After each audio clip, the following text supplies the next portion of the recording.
Hey everyone. I want to tell you guys about an experience that me and my brother shared about 2 years ago. So, we were deciding to go somewhere hunting during the day, and there's this cemetery in Santa Cruz that we wanted to check out. We go in and walk around, and nothing out of the ordinary happens, so we decide to leave. The cemetery is on a supposed haunted road that leads up into the woods, and this road is said to be haunted by a lady in white that tries to hitchhike into your car with you. I had forgotten about this fact until after the day. And anyway, along this road that we were driving down, it leads into a forested area. A couple of miles down from the cemetery, you can pull to the side of the road and walk along this hiking trail. So we decide to hike this trail because I completely forgot the road was also haunted, so I wasn't even looking for anything paranormal. But we start hiking this trail in the afternoon. 10 minutes into the trail, and we stumble along abandoned train tracks and a barely standing bridge for the train that used to run alongside of those tracks. It looks cool, so we decide to go down this hill right by the bridge that lets you go under the dilapidated bridge. We go down there and we just sort of mess around for a bit, looking at the cool architecture and all that. After we had our view, we start back up the hill that leads back to the trail. When we get to the top, we're a little bit exhausted because the hill is kind of steep, and you have to use the trees around you as sort of leverage to climb back up. So we're just kind of standing around back on the trail when we both notice something out of the ordinary. We hear a voice like a grown man shouting and screaming really angrily. And when I say angry, I mean this guy was furious. What I mean is that the voice sounded like a rage-filled, hatefully murderous man taking it out on someone. We quieten down, and I can tell the voice is pretty far away. In fact, it almost sounded like it was in the mountains around us. It sounded more than 500 feet away for sure, though. We both just look at each other like, what was that? Well, we stand around listening for like 15 seconds, and the next thing we know, the voice came down the trail from what sounded like hundreds of feet away to being like right down the end of the trail. And I mean, the inhuman speed the voice came closer to us was definitely unnatural. I noticed the voice coming from down the trail, and I'm thinking to myself, this voice sounds like it's from someone who's about to kill someone out of rage. But the weird thing is that the voice is speaking in what I can only call is like gibberish. I understood not one word it was saying. I instantly get this fight or flight feeling all in my body because this voice starts getting very loud and closer to us at inhuman speeds. I tell my brother to pick up some huge sticks with me to defend ourselves with because even though the voice came out of nowhere and moved down the trail at lightning speeds, I still had the assumption that it was some kind of a crazy person ready to kill someone. But we pick up the sticks and then we just run down the trail back to the car as quickly as we can. But here's the weird part. So as we're running away from this voice that's coming down the other end of the trail, I hear the voice come up behind us in like an instant. It sounded like he was no more than 10 feet behind us, I would guess, chasing us back to the car. I turn around, even though I don't want to, because I have to see how close this psycho is from us. And as I look back and hear the voice right behind me, I don't see anyone. I tell my brother to run faster because the voice is right behind us, yelling in absolute rage, but I don't see anyone chasing us. We start picking up speed, though, and the craziest thing in my life happened because the voice starts panning around us in like a 360 audio. What I mean is that I hear the voice yelling in gibberish right behind me, then it starts to pan to my left through the trees just off the trail, then the voice is right in front of us, and it slides to the right side of the trail and then back to behind us, all in a matter of, at most, like 10 seconds. At this point, though, me and my brother are really creeped out, obviously, and ran the rest of the trail back to the car. The voice kept following us down the trail, and I remember after hearing the voice panning around us and hearing it reverberate through the woods, I started praying to God to help me come out of this one alive, and after we make it around halfway down the trail to my car, the voice just instantly disappears. I remember slowing down exhausted, and we start talking about what we heard. I asked my brother if he also heard the voice slide in circles around us, and he said that he heard it too. And at that point, I knew that I wasn't hallucinating or imagining it. I asked my brother if he heard how it sounded like gibberish too, but sort of like a man screaming at the top of his lungs in rage, and he said that he heard the same thing. We finally get into the car, and I drive us the heck out of there in a heartbeat. I remember the car ride was silent for like 5 minutes as we just sort of sat there thinking about what just happened. I think it was at that point, too, that I remembered that the whole road was allegedly haunted and that not just the cemetery was. I had been down that trail alone a few months before this experience, though, and I had nothing weird happen. Nothing like this, anyway. This was one of the weirdest things that I've ever experienced in my life, though. And to this day, I have never gone back down that trail, and I never plan on it either. Everything that I've shared with you guys, though, as crazy as it sounds, I know, is the absolute truth, and I promise you that I haven't altered anything. The Santa Cruz area and the mountains are known for cults and some pretty dark magic being performed in them, apparently. And if you guys have any questions about our experience, then please feel free to ask. And also, if you have any ideas about what happened, then I really would love to hear your thoughts.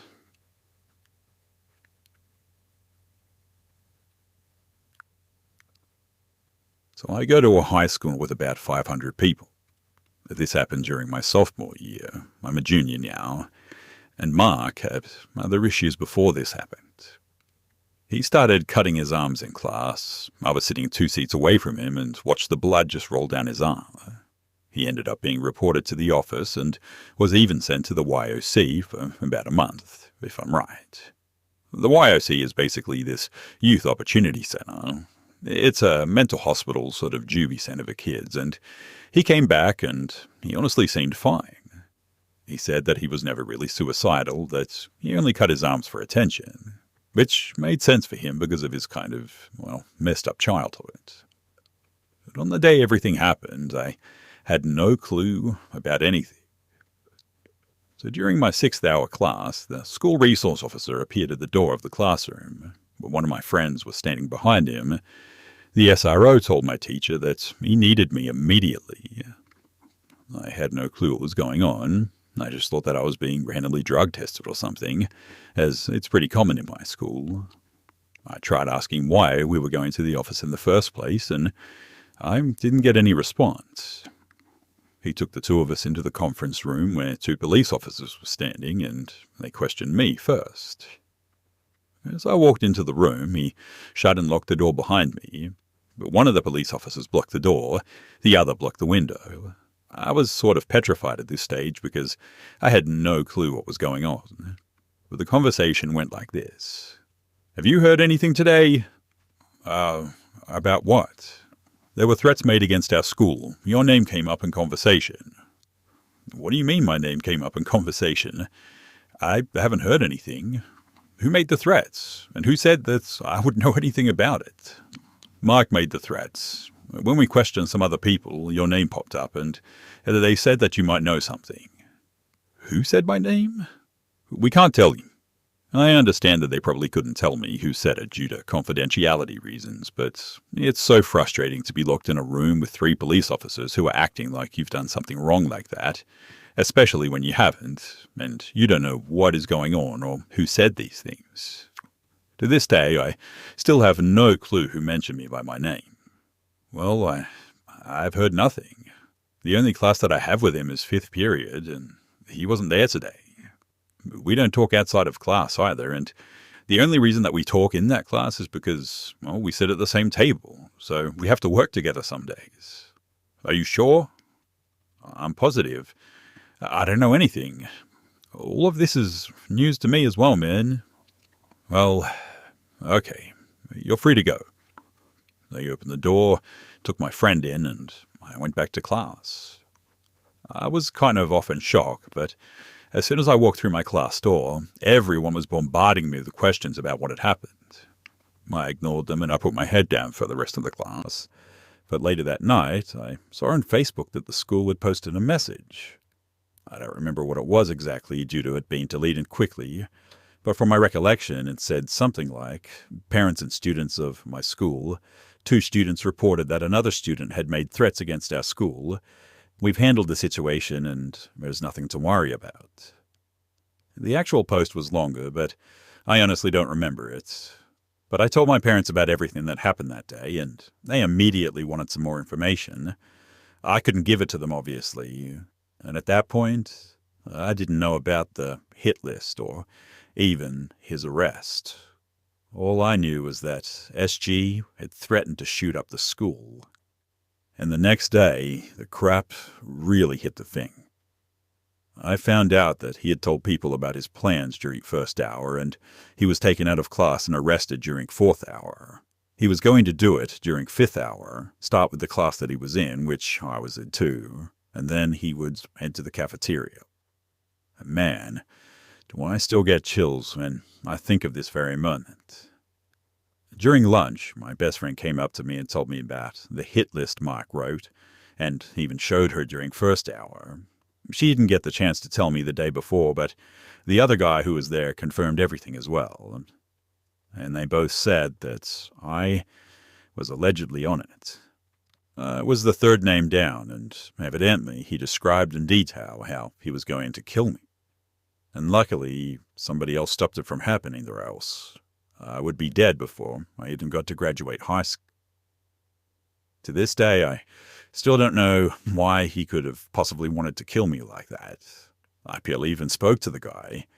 I was polite in class if I had to work with him, and we had no negative interactions, so I honestly have no clue what I did to make him so desperately want to kill me. As I understand it, he did have a gun in his locker as well. It wasn't a joke like his friends thought. He really intended to do it. I was relieved that I was alive and that nothing happened, obviously, but I was also out of mind with horror at the thought of someone plotting my death like that. About 2 weeks later, though, my dad and I got into the Dollar General in our town. Keep in mind, my dad has no clue what Mark looks like. We walk in to buy something for dinner, and I see Mark out of the corner of my eye. He's staring at me so intensely that I just wanted to run out of the store. I stuck close to my dad and told him to hurry. He looked at me confused, and I told him that I would explain it later. Mark was following us around the store, and I could barely breathe.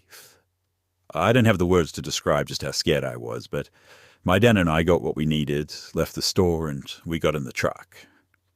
As soon as I was in the truck, too, the doors were locked, and my dad turned to me and asked, "Who was that? He looked like he wanted you dead or something." And I replied that was Mark. At this point, we were thoroughly panicked, not only because he was roaming free, but because he knew where I lived. We had security cameras, sure, but knowing that person who has adamantly expressed his desire to kill you knows where you live, now, it's terrifying. The school, as well, has since acted like this never even happened. In fact, one of the administrators told me and my family that we were overreacting when we wanted to know if he'd be back at school because, according to them, I was never in any real danger. Luckily, or perhaps sadly, the kid is no longer at my school, and he's currently in some type of jail because he actually murdered his own mother. He pushed her down the stairs, and she was allegedly found dead in some sort of makeshift body bag. Thankfully, he was caught, and I don't think that he's going to get out anytime soon, but still, man, what a wild ride that was.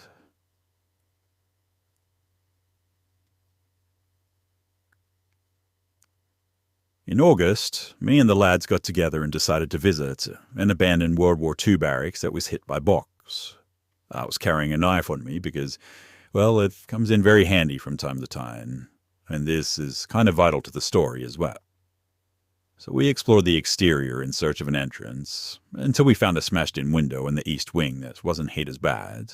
The window had been long since smashed in, and there was now no glass anywhere. So we climbed in and arrived in a bare concrete room. And immediately I had something skitter across the floor, presumably a mouse.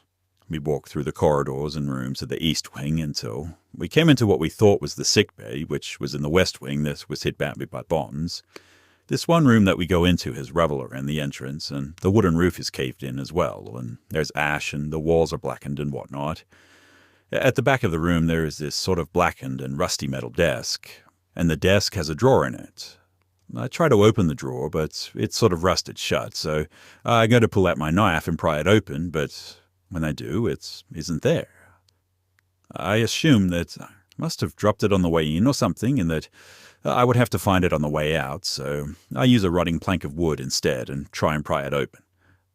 But when I finally do get it open, I receive probably the biggest shock of my life, because inside there is my knife and a rusty ashtray with a smouldering cigarette in it, meaning that it must have been put in there while we were in the room. And well, at that, we just legged it out straight away. Now, we tried to dismiss it as a delinquent playing tricks on us or something, but all of us know that the drawer was rusted shut and that there was a smouldering cigarette in there that must have been put there whilst we were in that barracks at some point.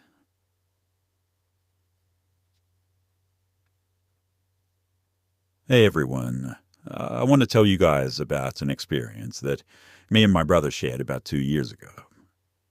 So, we were deciding to go somewhere hunting during the day, and there's a cemetery in Santa Cruz that we wanted to check out. We go in and walk around, and nothing out of the ordinary happens, so we decide to leave. The cemetery is on a supposed haunted road that leads up into the woods, and this road is said to be haunted by a lady and wife that tries to hitchhike into your car with you. I had forgotten about this fact until after the day. But anyway, along this road that we were driving down, it leads into a forested area. A couple of miles down from the cemetery, you can pull to the side of the road and walk along this hiking trail.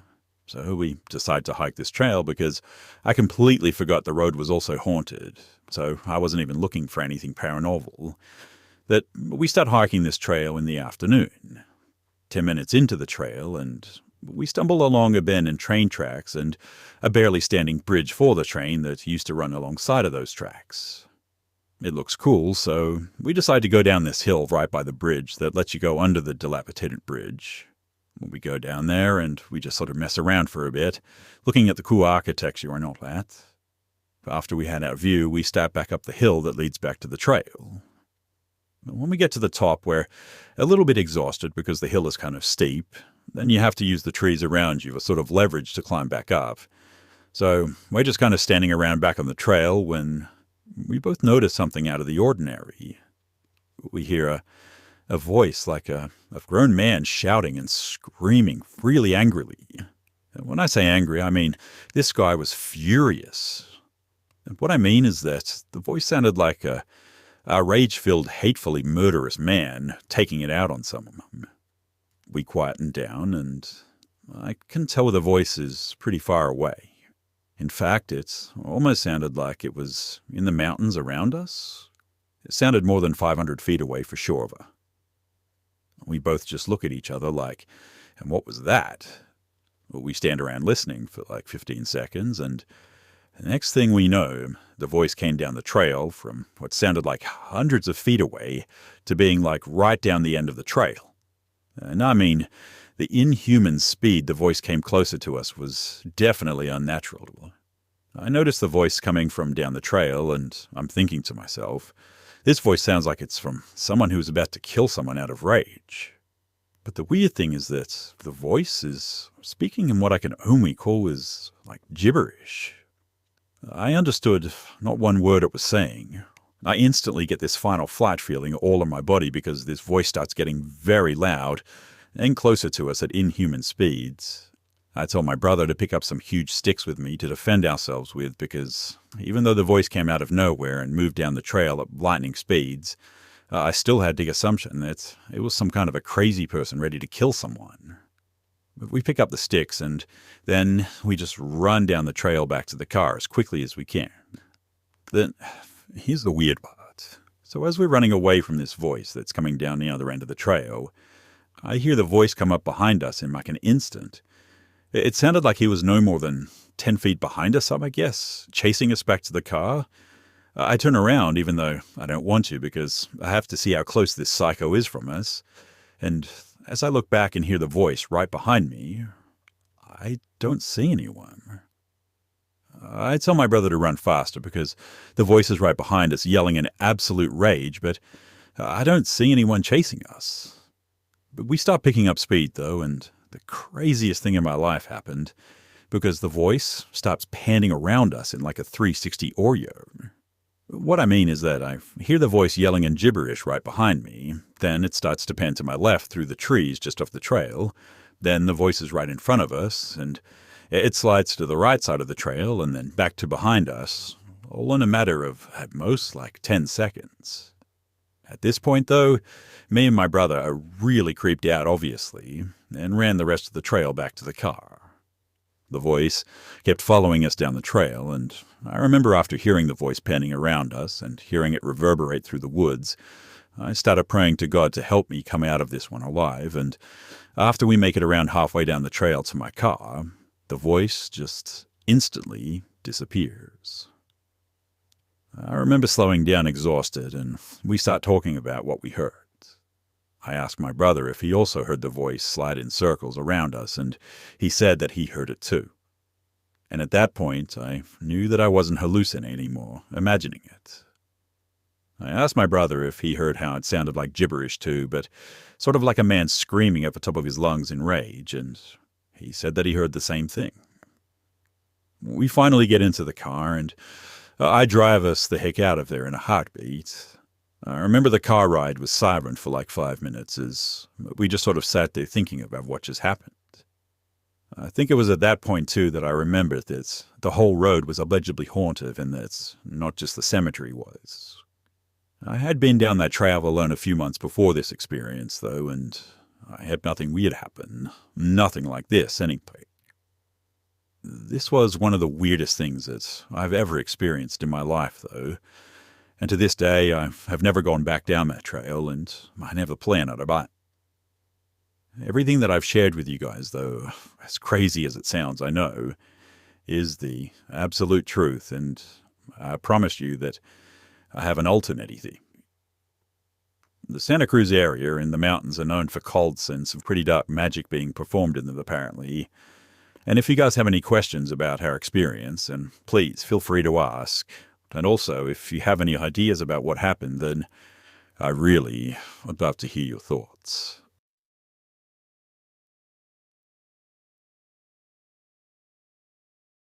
When I was 16, I was nanny for 2 boys, Brandon, who was 8, Randy, who was 15. Now, maybe he had mental health problems because he was born with liquid in his brain or something like that. By the way, though, he really was a sweetheart. But you could tell that something was off by the way that he walked and moved his hands.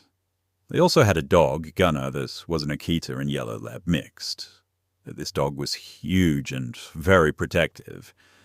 I watched the kids every other week, all day Monday and Friday. Gunner watched everything that I did the first week. I had to gain this dog's trust.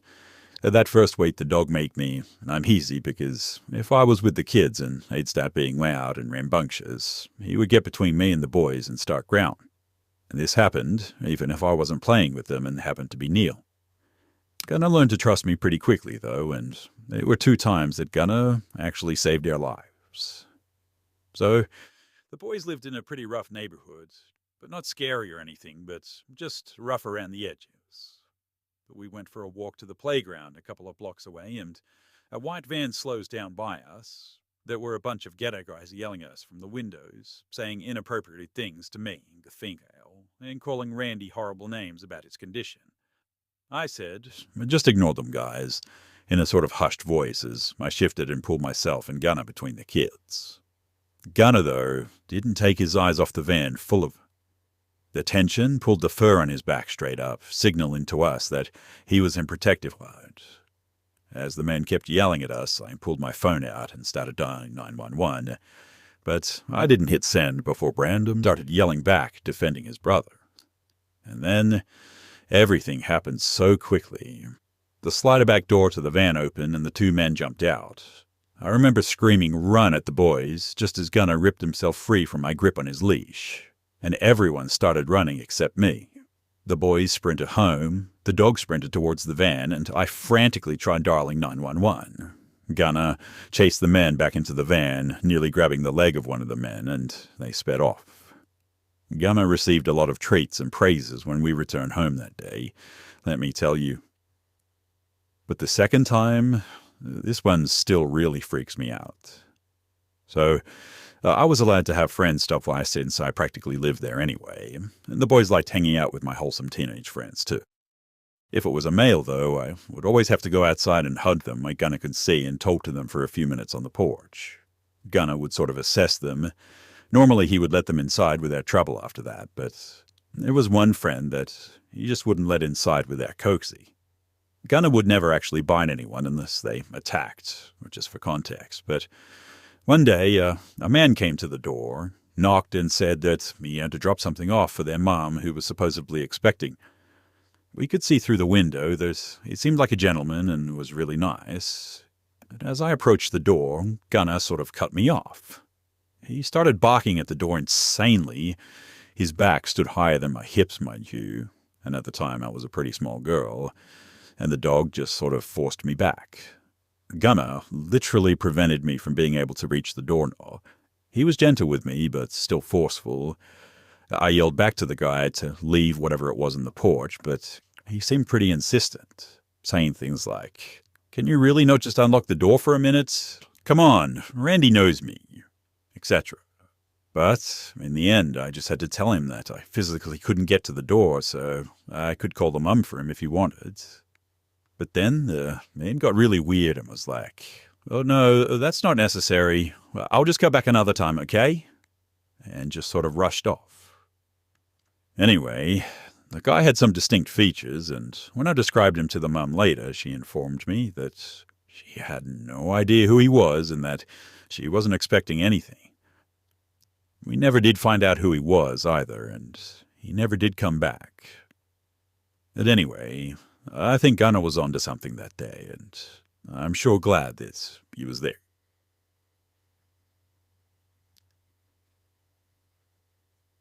Around November of 2019, I was running to a Target or something for some cupcakes decorating supplies before meeting my aunt and cousin for lunch later that day at a relatively nice restaurant.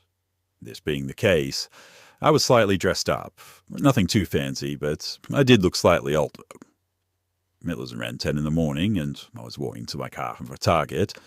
I parked pretty far back in the parking lot because I hate fighting for parking spaces. When suddenly, a truck quickly pulls into a parking spot a little in front of me, and a man gets out. I was pretty freaked out as he started to walk up to me, and he asks if I'm single and tells me that I'm the most beautiful woman that he's ever seen. I tell him that I'm actually underage and have a boyfriend. I was lying about the boyfriend, to which he replies that he would wait. This dude had to be at least 40, though, and he then gets back into his truck and backs into a spot at the back of the parking lot of this particular shopping center. I was about halfway to my car at this point. There's no way in heck was I going in my car because he was just sort of sitting there watching me. So instead, I walked into any of my frozen yogurt place. I looked visibly panicked, and I quickly grabbed a cup of yogurt and tried to look natural because this guy was looking at me through the windows. I called my best friend who lives in the neighborhood close to the shopping center, and he quickly said that he'd be there soon. About 10 to 12 minutes later, my friend came and he picked me up from the yogurt place. And when we pulled out of the parking lot, the dude in the truck started to follow us, though. We started to drive around as I texted my aunt that I needed to push the lunch back about 30 minutes. My friend and I took a bunch of back roads in the area and drove through some confusing neighborhoods, but eventually we lost the guy. My friend is an absolute hero for this, and he took me back to my car in the parking lot. I was going to run some more small errands before going to lunch, but that obviously didn't happen that day.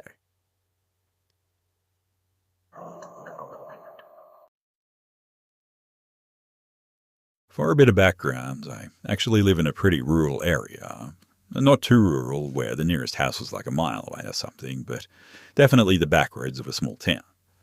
My house lies on a 6-acre plot that was sort of half-cut grass, half forest, and had a pond. We shared a long curvy driveway with 2 other neighbours on a hill, and that was pretty much it, though. So it was late summer, and I got the whole house to myself for most of the day, and well into the night as well. My mum and 2 brothers were in Utah to visit our sister in college. My dad was working late, and my little sister was at a marching band competition. My little sister and I stayed behind because we both had youth camps that began 2 weeks before the trip to Utah was going to be over.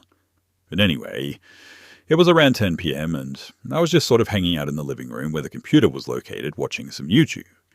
Our living room had a sliding door that opened to a deck and then to the massive yard, so I could see the road that went behind our house faintly if I turned on the back lights.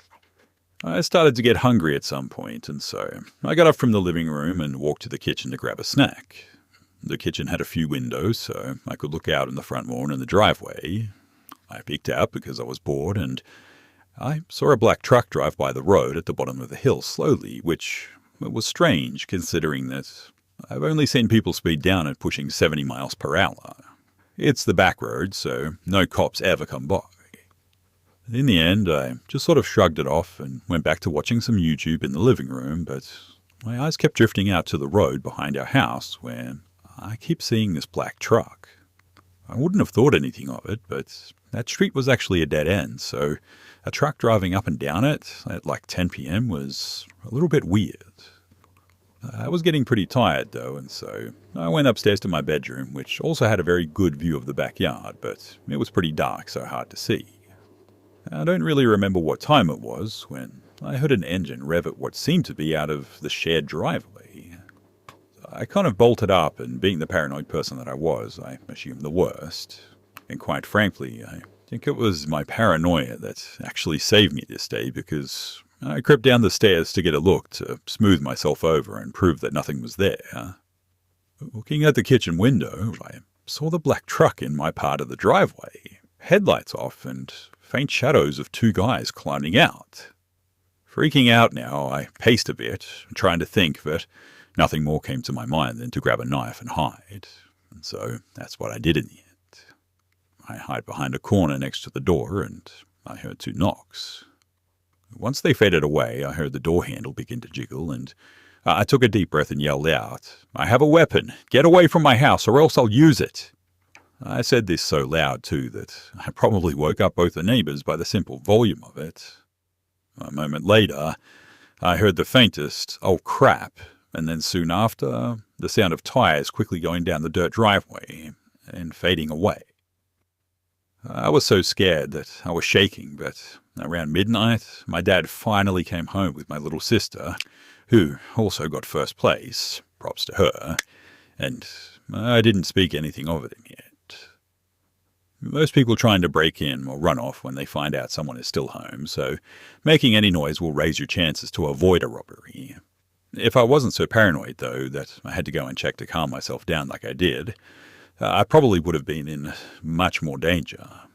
A kidnap, a rape, killed, I don't know, but I think back to that day once in a while, and I'm probably never going to stay home alone, very late anyway, ever again.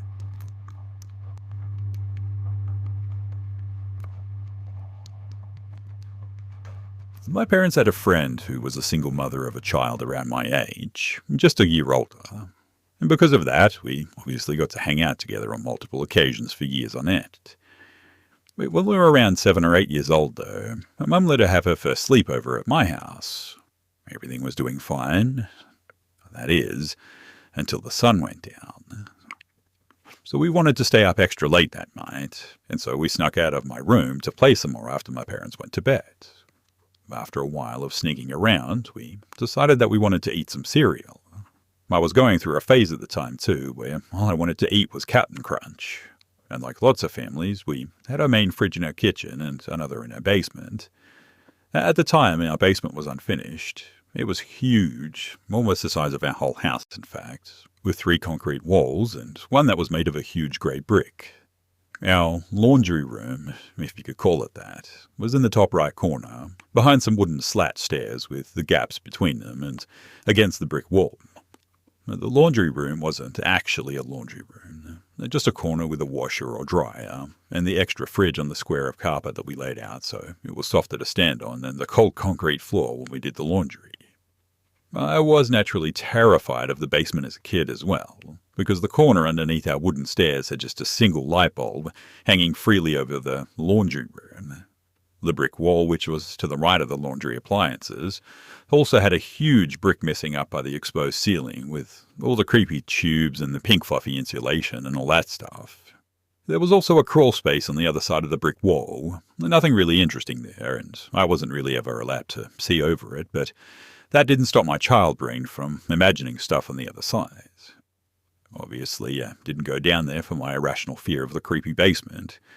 So, of course, we opened the main fridge upstairs and realized that we have no milk. My friend insists, though, that she has to have some cereal and that we should check the downstairs fridge. Immediately, I affirmed that there was no way I was going down there, especially because it was dark, late at night, and it was just the two of us. Somehow, though, she ended up convincing me, and soon we were creeping down the steps. When we had turned on the switch, but it was still so dark, since the only light was above the laundry corner, it was conveniently behind the staircase that we walked down in, lighting the way through the gaps in the steps. But once we got down there, I sort of felt braver than ever, I must admit.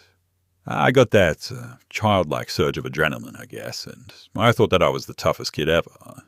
I think my friend felt that same way too, because as soon as we turned around and got to the laundry corner, we started sizing up the room into a that wasn't so bad kind of way. I continue walking to the fridge on the far left to get some milk, and she keeps standing there. At some point between my walk from the start of the carpet to the fridge, she had seen an old pile of toys that we kept down in the bottom right corner, straight ahead from the top right corner that we were in. I just opened the fridge when I hear her start to scream. I quickly turn around and she's standing directly across from me. Her mouth is wide open, her eyes slightly raised up and shaking, and she's doing what looks like high knees in place as she flaps her arms around. Just pure fear. I scream because she is, and we're both up the stairs like darts. As soon as we get to the living room, she throws herself belly down on the floor and starts kicking like a madwoman. My parents come running, of course, and think that she's having a seizure on the floor or something. When they scoop her up, they realize that that's not the case. She just starts sobbing, too. They ask her what's wrong, what hurts. I'm just standing there staring at her with tears streaming down my face. I've never seen someone that terrified in my life to this day, not even in horror movies or anything. They couldn't get any response besides a hysterical, "There was a man with a hat. There was a man with a hat down there," until she finally calmed down to just crying. Mum actually came and picked her up, and my dad went searching around the basement for some man with a bat. I got a talking to for staying up past my bedtime, and that was pretty much that. I was put back in my room, but I slept with the lights on that night, and I didn't see her ever again after that. At least not until years and years later. And when I did talk to her, years later when she came up on my Facebook, I found out that she had been in and out of a mental hospital for years since. But I've had a specific experience in the same house that makes me feel like that she isn't so crazy, but that perhaps that thing made her crazy. We moved a few years after we had fully renovated the house, and I haven't been there since, but I did see this hat man myself. A fedora tipped down so you couldn't see his face, a long trench coat, and what looked like to be sort of like dog-like paws with long claws, which sounds really, really strange, I know. And just typing it out makes me think that, who knows, maybe I've been insane too.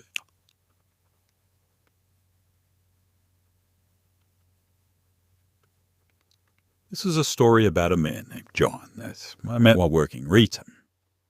John is an older white man in his mid-50s, well-dressed, well-spoken, shoulder-length steel-grey hair and a low ponytail tied back. At the time, I was working at a farm and pet supply store. I was called over to help a customer look at electric fences and shock collars for dogs, which I am steadfastly against, but I had to help the customer. I asked him what I can help him with, and he said that he was interested in an electric fence for his dogs, since he had a cabin in the woods and wanted to make sure that they didn't get away. And he said, "Oh, yes, I'm looking to use this shock collar. Maybe on you?"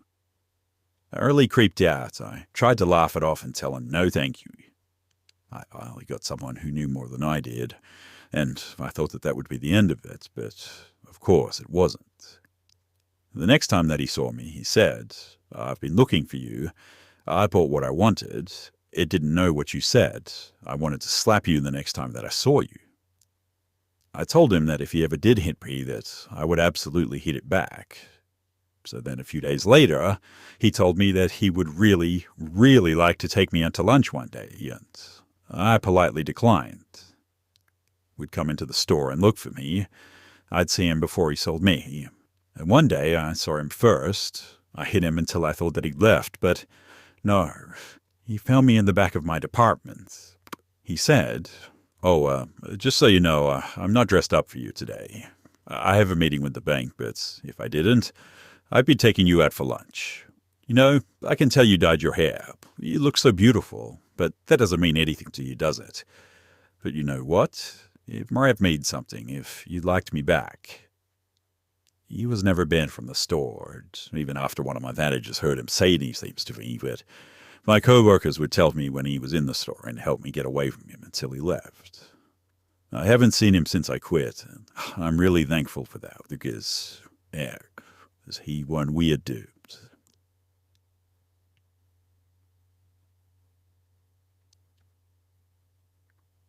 In 2017, I was walking my fiance's dog around our complex. It was pretty dark and creepy on a good night, but this time it was just more off than usual. Something just really didn't feel right to me, and I noticed a car slowly creeping down the way next to. I got dropped, and something in my head just said run, so I did this, and as I got out of sight, I saw the car crawl up to the area and pick up speed and drive off as if scanning for something. Now, under normal circumstances, this would just be simple paranoia, but it was not a normal time. So I live in Tampa, and at that time our city was on edge because a serial killer had popped up and had at this point already killed 4 people. His method seemed to be killing random people in the evening or early morning hours by shooting them. Even though there were only one area the police and that part of the city locked down, so many assumed that he'd either hold off or start in another area. Literally a few days after this happened, too, the police, I actually got the guy, and it turns out that he ended right down the road from our apartment. I am glad that I trusted my gut that day, because I'm pretty convinced that I would have been his fit.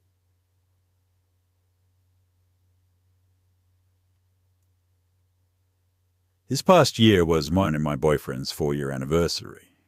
We typically don't do that much, so this year we decided to make it special by planning a romantic getaway. At the time, the 2 of us were living in Seattle and wanted to rent a cabin in the snowy small town for the weekend. We found a cabin in Airbnb with a hot tub, and so we were sold. The cabin was, of course, the last house on the road.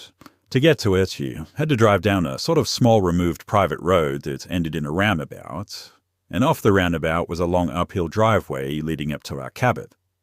So we got to the cabin, though, and it was snowy and beautiful. The cabin itself sat on top of a garage, and you needed to take the stairs on the backside of the property to get to the front door. When we got inside, there was a booklet with all of the cabin's info outlined. The book said that during the snowy season that we shouldn't be surprised if their contracted snowplowers showed up to clear off the driveway and whatnot. Okay, sounds good. We unpacked and we realized that there was no service on either of our phones, but the booklet told us that there was a landline in the cabin if we needed anything. We spent the first night by the fire playing board games and drinking wine, and that weekend was exactly what we needed. We planned to spend the next day in town, and that night I had booked us a reservation for a nice dinner. We were gone almost all day, only returning briefly to get dressed up to enjoy some good food and a nice night out. And dinner was great, and we were excited to head back to the cabin for some champagne and hot tubby. While at dinner, the temperature had dropped and it snowed for the first time that day, coating everything in a fresh layer of powder. We drove down the private road and got to the driveway. At that point, my boyfriend stopped the car, headlights shining in front, and asked if I noticed the new tire tracks. I looked at the driveway, hoping to quickly disregard the new tire tracks, but there they were. Immediately, though, we remembered that the snow clouds could have stopped by. But the issue was, we saw the tire tracks because of the snow, and who plows in the dark anyway? We also knew that once we were at the cabin, we had no service on our cell phones or anything, so that we figured that we would head back into town and message our Airbnb hosts and ask if them or one of their friends had stopped by to the apartments. We waited for a while in town for a reply from our hosts, but didn't hear back in it. We could have called, but at that point it was past 10, and we didn't want to be bad guests. We figured that we blew the whole thing out of proportion anyway, and might as well head back to the cabin. After all, I am big into true crime, spooky subreddits, and horror movies, so I was probably just psyching myself out. My boyfriend drove us back, though, and this time we actually drove up the driveway. But towards the top of the hill part of the driveway, I noticed something. My stomach dropped as I noticed footprints on the property. We backed down the driveway, and I took a closer look to see if there were more footprints. From what it looked like, someone had drove up the driveway, reversed down, parked, and then got out of the car and walked onto the property. Since we had now also driven on the tracks, though, we couldn't find where the footprints ended. The property was quite large, with tons of trees and brush, and we knew instantly that these footprints could really go anywhere. But the moment that we saw the footprints, we decided to call the police. We figured that it was better to be safe than sorry, and we would just have the officer go onto the property with us to check everything out. So we drove down the road till we got service, called the police, and waited for their arrival. The policeman showed up, and we allowed him onto the property. The police officer scanned the property and determined that there was no one up here. Obviously, we're a little shaken up, and I was pretty embarrassed, but we thanked the officer as he left. Needless to say, though, neither of us wanted to sit in the hot tub in the dark woods after what had happened. So instead, we locked the doors and we just watched a movie, champagneless. We were both tired from the day, and we passed out pretty quickly, though. At 3 a.m., we both wake up on the couch with the TV on and all the lights, laughing about how the night didn't turn out as planned. And as my boyfriend went to brush his teeth, we both heard a noise. It sounded mechanical and only lasted a few seconds, that we looked at each other and froze them. The garage door. There are very few reasons that someone would need to open the garage door of a guest-occupied Airbnb at 3 in the morning, mind you. And like I said, we woke up to all of our lights off and the cabin had lots of windows. We knew that if someone was outside, that they knew that we were there and they could even see us. So I immediately grabbed the landline and I dialed 911. We sat crouched in the Airbnb, praying for the police to arrive quickly. But we knew that whoever had made those tracks was still on the property, and this time they were making noise. As I sat talking to the operator, we heard a bang on our balcony as if someone threw something up onto it. I was losing my mind when the operator told me that the police were nearby now. And all of a sudden, they were there. We saw the police lights and watched them search the property, and soon we heard banging on the door. It was the police, and we were okay. At the door were 2 policemen, one in front of us and one a little behind, kind of kicking around snow and looking at the ground. I immediately noticed the police officer in the back as the officer that did the initial check on the property. The police officer told us that not only was the garage door shut, but it was locked, and again, there were no signs of someone on the property. We discussed leaving, but the police officer said that the road conditions were just too dangerous that time of night. I looked at the police officer who had come out to the property twice, and I felt that I had deeply disappointed him.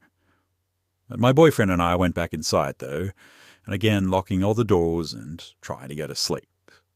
The next day, thankfully, we were leaving, and while we did survive the night, I just didn't feel right in the cabin anymore. It was forever playing the spooky cabin in my head, and I just wanted to leave.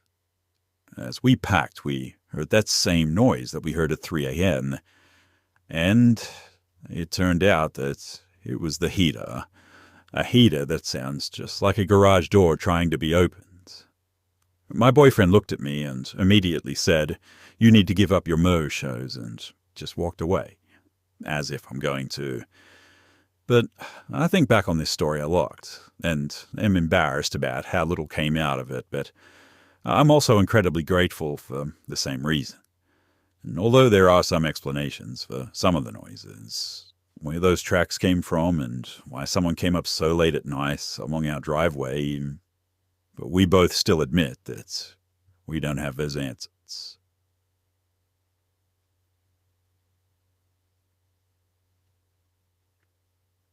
So in the middle of quarantine, only Mum can leave the house to buy us some food.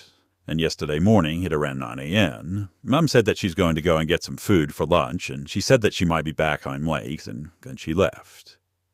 I was watching TV while eating breakfast, and maybe about 30 minutes later, I would say, I saw Mum enter the house empty-handed. I tried talking to her, but she just didn't respond. She just continued walking until she enters her own bedroom, and I ignored it because I think that she's just changing her clothes or something. But at around 11 a.m., Mum just arrived, carrying some meat and vegetables that she bought from the markets, and I was really confused because, I remember her coming home before. I explained to her what happened, and she also has no idea because she never came home earlier.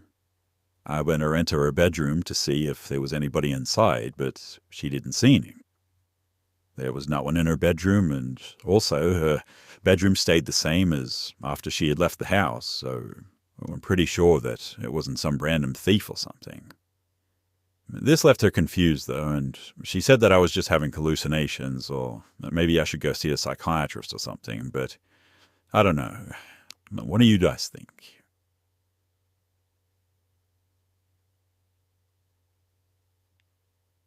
So before I begin, just want to clarify right now that I absolutely never led this kid on. Everyone who knew about it while it was happening will say the same as well. I'm not a flirty person by any means, and I was very careful not to say or do something to make this boy believe that I was into him. But anyway, so we're traveling back about 7 years, all the way back to when I was 14 years old. Makes me feel old as heck as well. I was at a high school sport event, and it was a Friday night game. I really can't remember if it was football or baseball, but all I know is that it was the last day of school before spring break. I wasn't super into school spirit. I was a bit of an emo kid, and I learned it for the most part. But my best friend pressured me into going, and I reluctantly agreed, and looking back, and do I wish that I didn't. I've known her since I was like 4, though, so if anyone can convince my stubborn ass to do something, then it's 100% her. But for the sake of anonymity, we'll call Stalker Boy Zach and my guy friend Cody. So I had met Zach through my friend Cody. I probably spoke to him for like 3 minutes, honestly. It was more like an introduction, maybe, and I didn't really vibe with the way that he stared at me, so I went back to my all-girlfriends and we just continued the night. After I got home, I received a text from Cody saying that Zach thought that I was pretty and wanted my phone number, so he gave it to me. I didn't really think too much about it. I mean, it's not that I wanted him to have my phone number, but I was super close with Cody and he was reliable, so he would never give my number to someone if he thought something was off.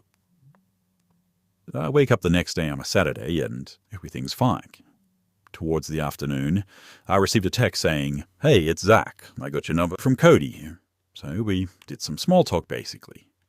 I didn't want to be a jerk, so I'd respond, mainly because he was friends with Cody, so I didn't want to be rude. After about 45 minutes of texting, he tells me that he's leaving for a cruise and was really upset that I wasn't coming with. So obviously I asked what he meant, and he said that he would miss me and hated to be away from me for a week. I definitely thought it was an extremely weird thing to say, but I figured that it was sarcasm or a joke, so I texted back saying something like, "LOL, We've spoken for less than an hour. I think you'll be just fine. And he was like, yeah, I guess. From my perspective, I had a lot going on in my life too. I was very anxious talking to people at the best of times. I was suffering from depression and daddy issues as well. I wasn't someone who could just be like, you're weird, block number. I was a very shy kid and just didn't know what to do in this situation. So I'll admit that I let it go on longer than I probably should have, but I was 14 and didn't realize who I was dealing with, to be honest. But anyway, he's on the cruise, so I didn't hear from him for a week. Then eventually he gets off the boat and tells me that I'm the first person he wanted to text. He even said that he couldn't stop thinking about me and all the fun things that we would have been doing while on this trip. The rest is pretty fuzzy, but all I really remember is Zach kept saying weird stuff like how we'll get married in the future and how we're soulmates and how he's never been so in love with anyone, and he just became obsessed with me for some reason. If I didn't respond, he would text me every 5 minutes on the dot, asking if I was mad at him until I responded. It was just very obsessive behavior. I would tell him that I'm busy and he would get upset. He just needed to text me, like, constantly. One day, though, I basically told him that he was taking things too far, and I was uncomfortable.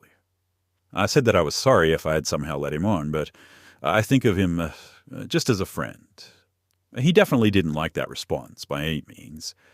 He was making fake Instagrams to harass me, telling me that he's going to kill himself because I broke his heart, calling me a whore. My first kiss was at 18 and my first boyfriend at 19, so you do the math of whether I'm a whore or not. But he was just saying anything and everything to try and hurt. I spent 6 hours apologizing while he was telling me that I'm a horrible person and I should just end it all. It was a really messed up conversation. And in the end, I just couldn't get Zach to leave me alone for like months. After that, though, my friends had to sneak me around campus to avoid Zach. I would have to cut through buildings and take the long way just to stay clear from you.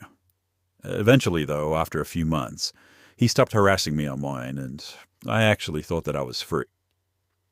Now, flash forward to sophomore year. After months of being in chemistry class, I noticed my friend, his name was Max, had the same last name as Zach.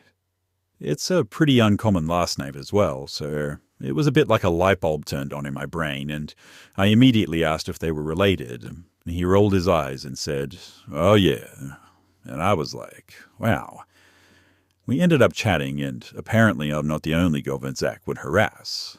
Max told me that he got sent to another school and was put into therapy for basically being crazy and aggressive.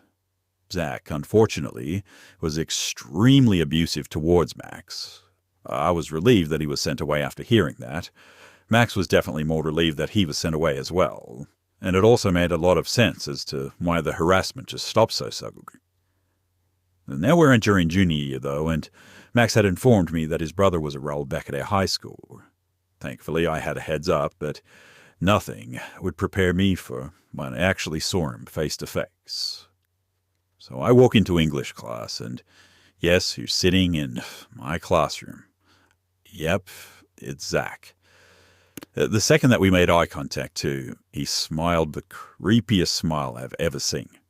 I was quite honestly terrified as well.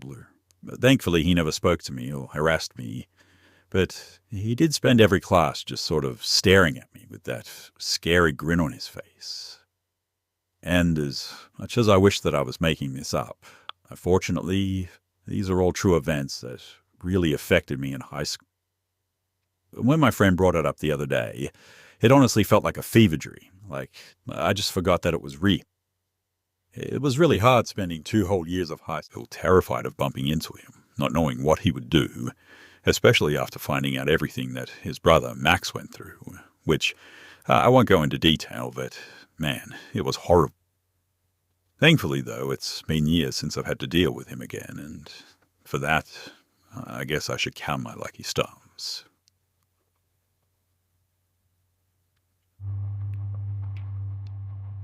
The Pacific Northwest is really a place of wonder, and where we believe creatures of law exist. There have been too many various sightings here to ignore them. I wouldn't say demonic in nature either, more like tangible beings. The skies are vast, the air is clean, and there's sort of a mystic feeling here, almost as if when you turn a corner, you might see a fairy or something. And quite frankly, we never really want to live anywhere else. Now, I've been renting a farm-style house with my 2 grandchildren, my son and his fiancée, for almost 3 years now. We have a well under the back half of the house and a pump house behind us. There's around maybe 10 acres of land looking out towards Mount Rainier, and we have a 2-car garage connected to a big workshop, and next to us is the forest. Now, all things that I'll be describing have been spread out since we've lived here on this property. But sometimes we hear screams coming from this forest, and all the wildlife becomes really still and quiet. Occasionally we've listened to what also sounds like a metal chair scraping on concrete floor in the distance that echoes just over the whole land.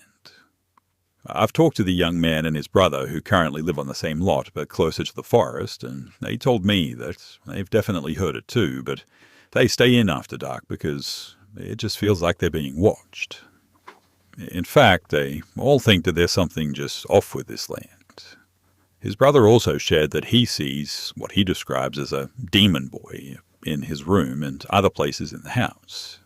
On one occasion as well, I asked him why he calls him a demon, to which he replied, because he scares me and he messes with my stuff. I really don't think it's a demon, but what he saw and what we saw in our house will be for another time to tell. As for the noise in the forest, I have compared these sounds to various wildlife indigenous to the area, but I haven't found anything yet. But anyway, this is what happened when we first moved here on this property that is surrounded by farms. So one late night, I was driving down the lonely road home and lit only by a handful of streetlights when I saw a flash of eyes in the distance. And not wanting to hit what I thought might be a deer, I ended up slowing down a bit. When I arrived at where I thought it was gone, but the sight of the headlights shined on something sort of greyish-white, and I noticed something almost the size of a man sort of crawling into the bushes. I saw its back muscles and shoulder blades and its back leg. There was definitely no fur and no tail and no feathers or anything. It was just sort of a light-coloured muscular creature. I quickly turned the corner, though, hoping to see it crawl out over the train tracks on the other side of the bushes, but when I did, it wasn't there. So, in the end, I just chalked it up to some strange creature and I went home. But I know what I saw, and my headlights definitely shined on it. I'll try to compile all that we've seen in the last 3 years too, because that will add some context. So we know that there's something going on with this land, definitely. My 2 adult children, my son's fiancée, and I have seen a tall white creature a few times. It stands about 7 feet tall with large eyes, and you often see it peeking around the workshop, revealing its head, chest, shoulder, arm with its hand on the wall and part of its foot. Or it sort of peeks into the garage window, and we've seen this on many occasions. In fact, a few times from my son's window upstairs as well. My daughter was here for a visit once too, and she thought that she'd just dropped something earlier out back when she was playing with the kids in the yard. It was dark, so she and my son went out there, and they both had flashlights to find whatever it was that she had dropped. They were searching for a while when they heard something rustle in the tall grass beyond them. She shined her light in the direction of the noise, and standing tall there in the field was that same creature. And man, did they both run quickly back to the house. She later moved out of state, and it's been over a year since this happened, so before I wrote this, I gave her a call. I didn't want to lead the conversation too, so I simply asked her what she remembered, and she described that thing to a T. And went on by telling me about the time that she saw it on the roof of the garage where both awnings meet. Apparently, she stepped out onto the front porch and something caught her eye over the garage. She said that she stepped closer to sort of get a better look at it, and apparently it tilted its head. My daughter then turned to tell her brother to look, and when she looked back, it was just gone. Then, of course, she had to ask me, "Don't you remember me telling you about this, and you thought that I was on drugs or something?" I do remember that, and I actually apologized. While I don't think that these things have any sort of ill intent, or at least I don't hope so, It's still a very scary thing to experience, let me tell you. On an early evening, my son and his fiancée were leaving the garage from the side door, and my son locked eyes with this same thing crouched on all fours on a lawn couch outside my bedroom window. He said that it was white with sort of pasty skin and had a long neck and big round eyes that almost glowed. Its head stayed fixed on him and straight, but moved up and around clockwise and back like it was sort of sizing them up, like an owl would almost. It was crouched with knees, and it was not an owl, that's for sure. But my son then started pushing his girl faster to the house. It was a while before he went back out there, never alone and never at night again, but just to let you know, we have never seen a raccoon or even a squirrel on this property, so it definitely wasn't anything like that. Plus, this thing is much bigger than anything like that. Another time as well, I was on my front porch one evening. I let the dogs out one last time before bed and noticed that they were all acting sort of skittish. They all did their thing though, and then they piled up in the front of the front door with crazy eyes as if they wanted in now. Thinking that it might be coyotes, I just let them in and went to the end of the porch to see what frightened them. I actually keep a light on above my back door and another one further down in another area on the back of the house. And something was tall enough to block out the light, casting its shadow on the wall of the garage. It couldn't have been a giant moth or anything on the light, too, because the shadow was cast by both lights. And that gave me the real creeps to think that something was standing right outside my back door like that. My granddaughter keeps her window blinds shut after dark, even though there's nobody around. She said that she feels uneasy, and we're not living in fear by any means, but it's just different, you know.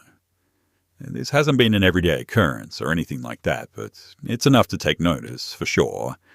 I have no explanation as to what it is. At first, I even just blew it off, thinking that it was just some sort of wildlife that we didn't know about before, but after seeing these things for almost 3 years now and getting validation from others as well, I know that there is so much more to this. Maybe someday before we move, though, and if I ever get my hands on some proper camera equipment with night vision and whatnot, I'll try and capture something and I'll share my findings with you guys. Anyway, thanks for listening, and hopefully nothing bad happens.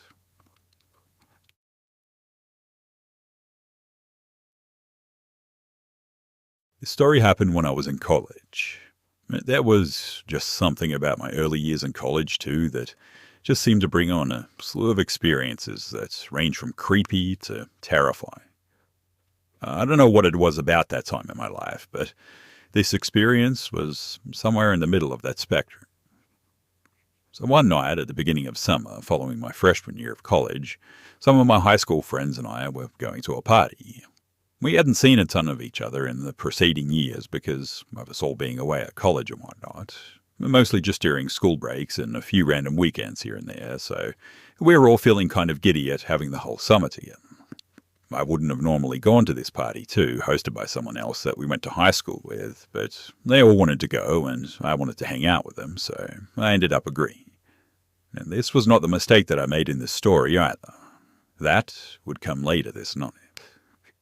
We got to the party and we realized that it was almost exclusively people from high school, which was kind of nice actually. It was like a sort of a big reunion almost.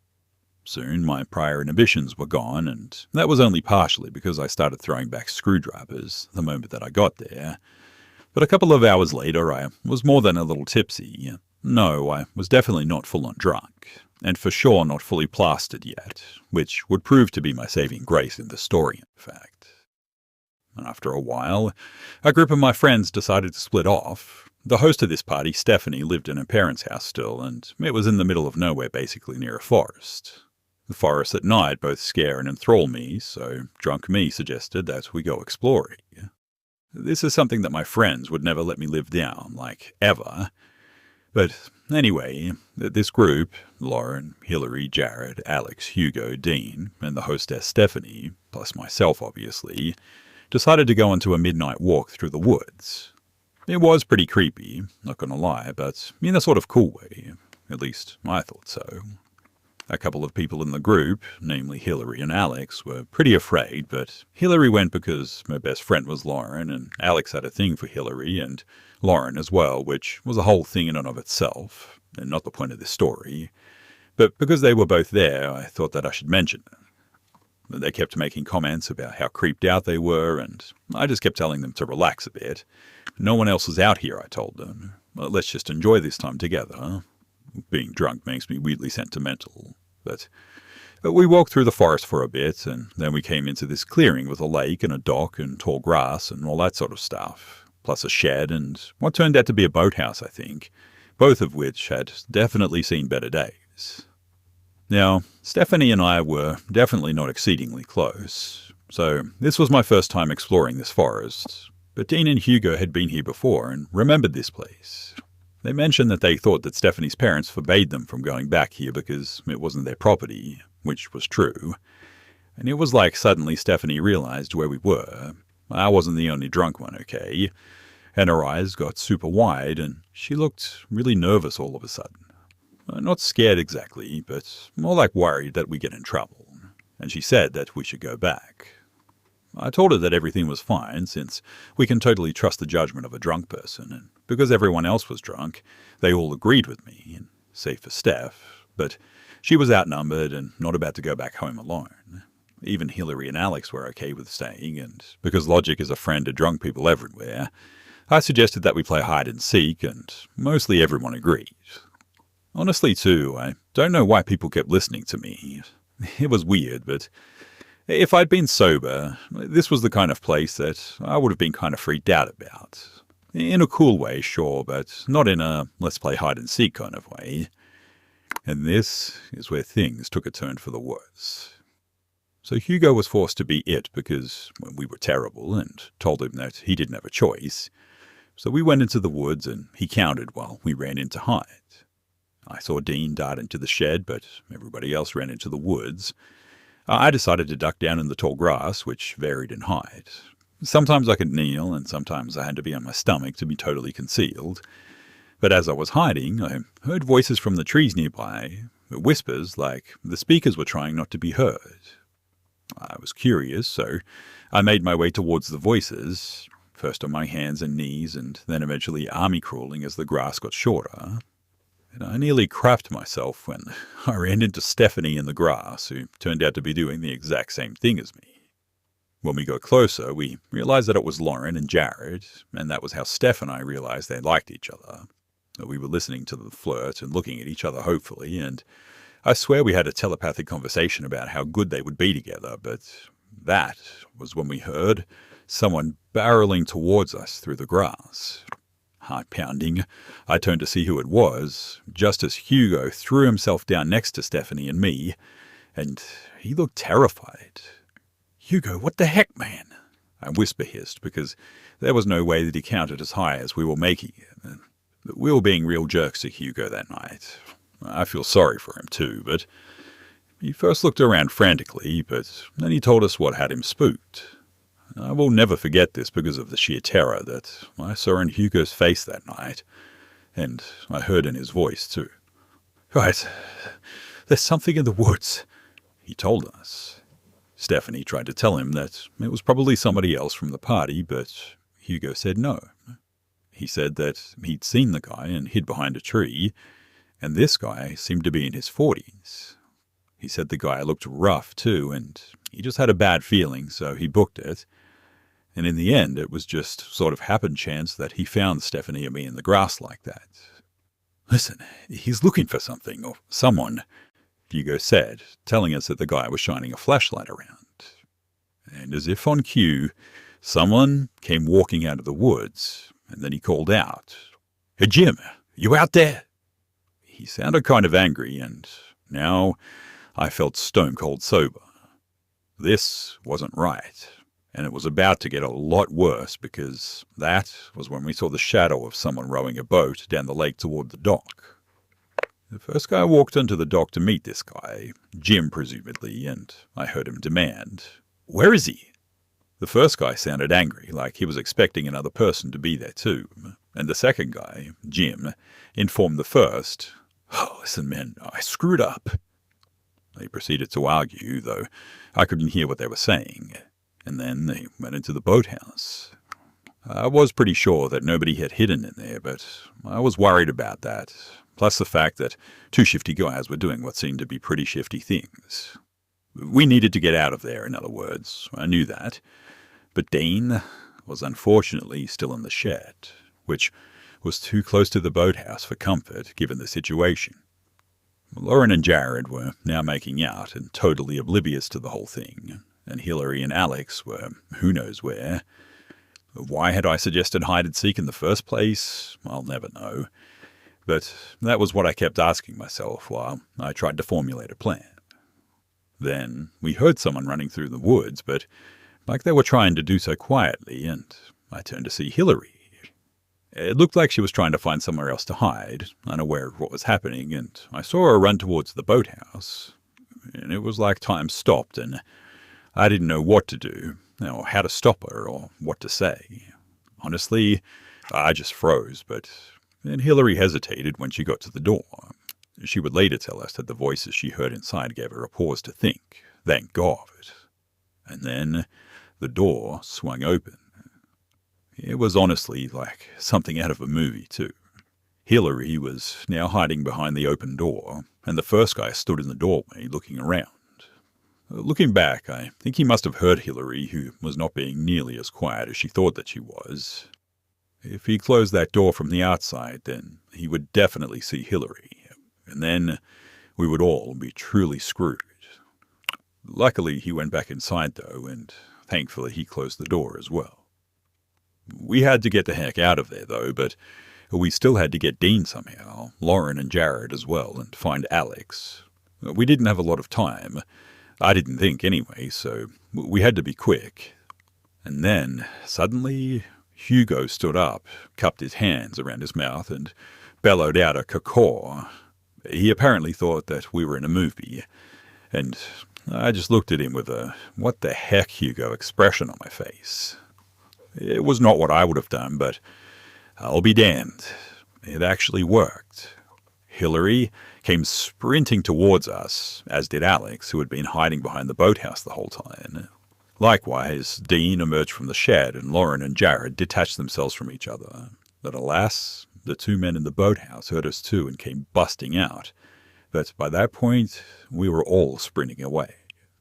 I swear that I've never before, nor since, run as quickly, and at one point Stephanie tripped, and I practically ripped her arm out of her socket while pulling her to her feet.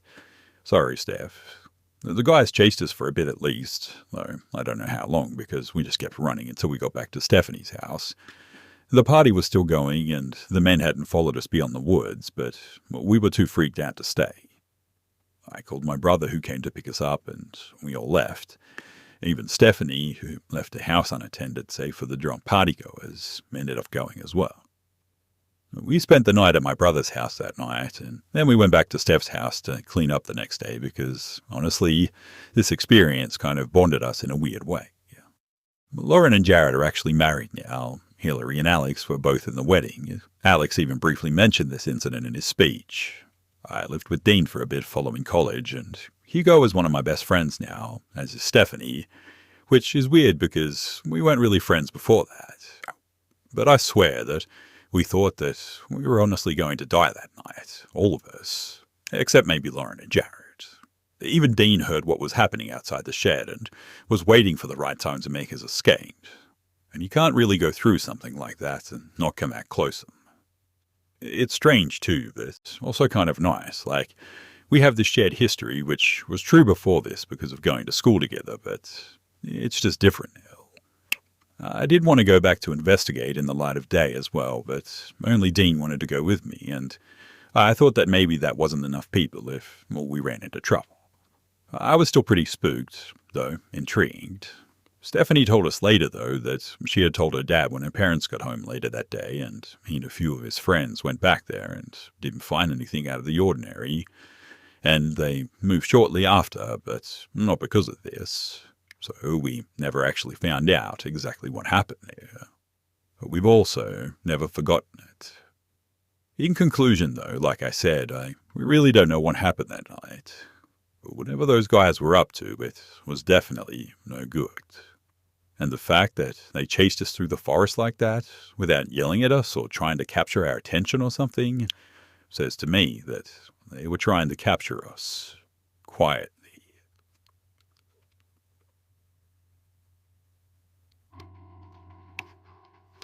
So about a year ago, I moved into a new apartment. It was my second year living alone. The city was relatively small, and I go to the local university there. One night, I was just bored at home and decided to set up a Tinder date. I was talking to this apparent normal guy, and he asked if he could come over to my place. At the time, I didn't see anything wrong with that, so I invited him and said that I lived alone. About 20 minutes after the message, he arrives at my apartment, wearing a black hoodie, big earphones, and he asked if there were security cameras in the hallways, which was weird. I said that there were a couple, though, and from that I could feel that I may have just made a bad mistake. He got into my apartment, though, and we made out for like 10 minutes in bed.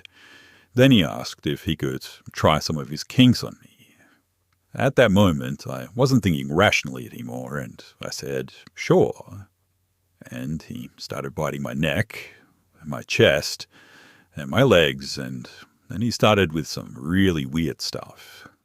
He started pinching me really hard in the between me down there part, pulling my skin and just really digging his nails into my body. At this time, I was completely panicking and was asking him to stop, but he wouldn't. And then, to top things off, he started choking me, and I couldn't get him off of me, because he was like this huge buff dude. At last, though, he stopped, and I rushed into the bathroom saying that I needed to pee.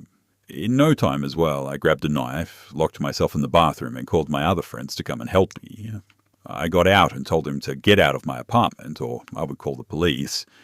And to my surprise, he actually tried to attack me, but I had a knife in my hand, and I started screaming. After hearing my doorbell, he quickly got dressed and he just rushed down the stairs. I guess the moral of this story is to please be careful when bringing strange people to your home.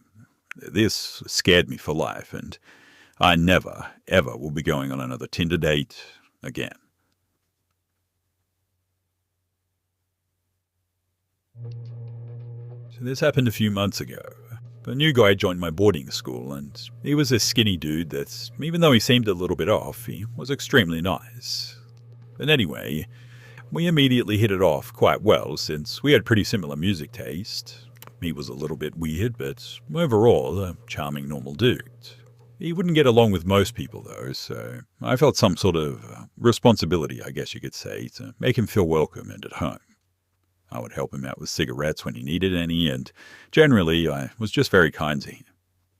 That one time I arranged to meet up with him and with my girl outside of my boarding school since we would get the weekend off.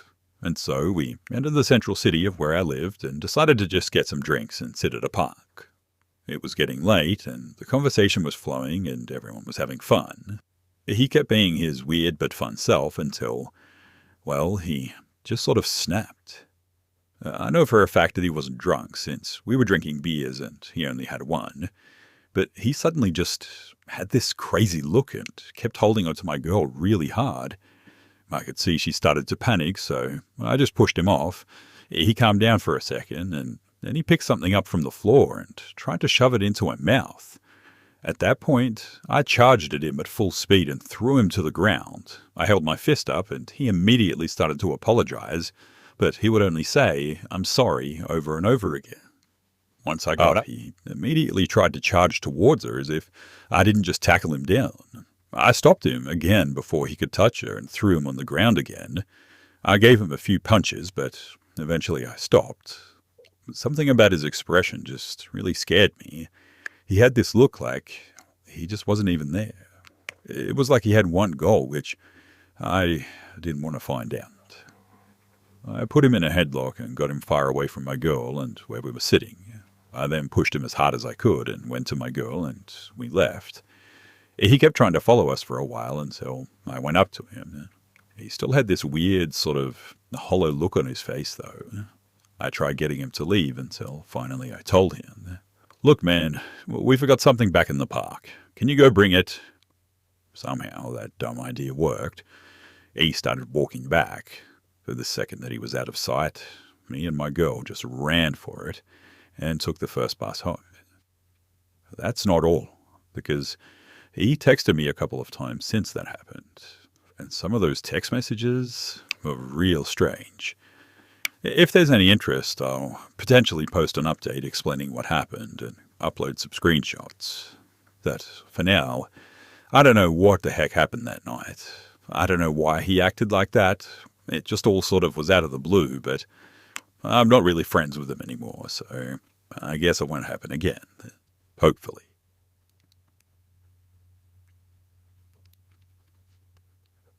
To start off, I just want to make it clear that I have had several paranormal things happen in my life, enough times too that I'm now a believer in the fact that there is another realm or world or whatever you may call it. My husband, however, has never had anything happen to him and has never been a believer. He's always told me, I believe that you believe you thought you saw that, or I believe that you believe that happened. And my response has always been, well, you'll believe it when you see it, because someday you're going to. So, here we are. His day has come. We were in the kitchen making dinner last night. He's at the stove. My back is towards him because I'm just chopping the veggies up. I turn around to hand them to him, and I see him running to the living room, searching around the corner. And then he returns with this wide-eyed and confused look on his face. I ask him what's wrong, and he says, I just saw someone cross through the hallway and into the living room. First, I try to find a logical explanation. Maybe you saw someone walk past the outside window or something like that. He looks at me, though, and says, no, I'm telling you that I saw a woman in here walk through to the living room just then. He also said that the woman had on jeans and a plaid shirt. We realized today that yesterday was actually the first year anniversary of his cousin's death. She was only 29 and died of an overdose, and she always wore jeans and plaid button-ups.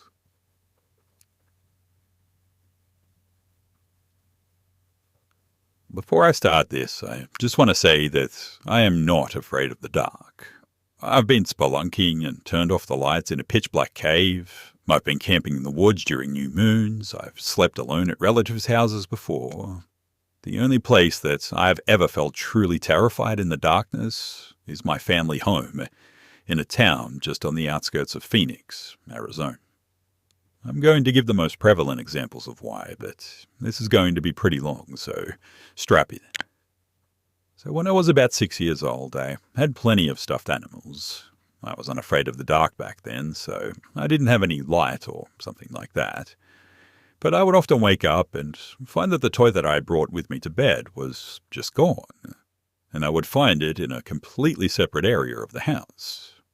From this point, I assumed that I must have been sleepwalking. It was such a regular occurrence, in fact, that neither I nor my parents thought much of it. The only thing odd was that I always ended up back in my bed, while whatever I was holding was in another room. But this all changed when I was around 8 years old. This time when I woke up, I was always in a very uncomfortable position and in an unfamiliar area. I quickly panicked as I could see almost nothing since the room was so dark. I felt in front of me, and it only took me a few seconds to realize that I had woken up inside of my very small closet, and the closet door was closed, sealing me in there. I opened the closet door, left my room, and I told my parents. We had a bit of a laugh about it because it was wee and sure, but as I said before, we all just assumed that I was just sleepwalking. The next experience I had to have happened only within a week or so of the last one. But I woke up late at night and immediately felt just really cold. It was like my hairs were standing on end for no particular reason. I felt a strong surge to leave the room as quickly as I could. Since the room was so dark, there was only one thing to guide me to my door. Outside of my room is a hallway leading to my sister's room and branches to a bathroom. The light was on in the bathroom, and so, because of the color of a wallpaper, the light coming from under the crack under my door was a sort of pale green color, as always. I followed the green light to what I thought was my door, but I couldn't find the handle. I felt scared, and I was getting frantic, searching the whole wall for a handle, and the darkness seemed to press down on. And then I heard my name whispered behind me. I felt the wall next to me for my light switch, but it wasn't there either. So I began screaming, and I banged on everything that I could touch, still seeing that pale green light on the door in front of me. About 20 seconds later, my lights turned on, and my parents entered the room behind me. I wasn't even close to the door, even though I could clearly see the light. I was on the opposite wall from the door. Suffice it to say, this was the time that I decided that I needed to get a nightlight. And then the next experience, and this one is the most frightening in my opinion. So I was around 14 years old. I still slept with the nightlight, but then it was broken for some reason, and we needed a new bulb to replace the dead one or something. Which, in my head at the time, was no problem. I could go one night at a nightlight after all. In the end, I just kept my door open as well, and the bathroom light in the hallway was enough for me to see. And that was really the only reason why I was able to see what I did. I should say, too, that I'm a very paranoid person by nature.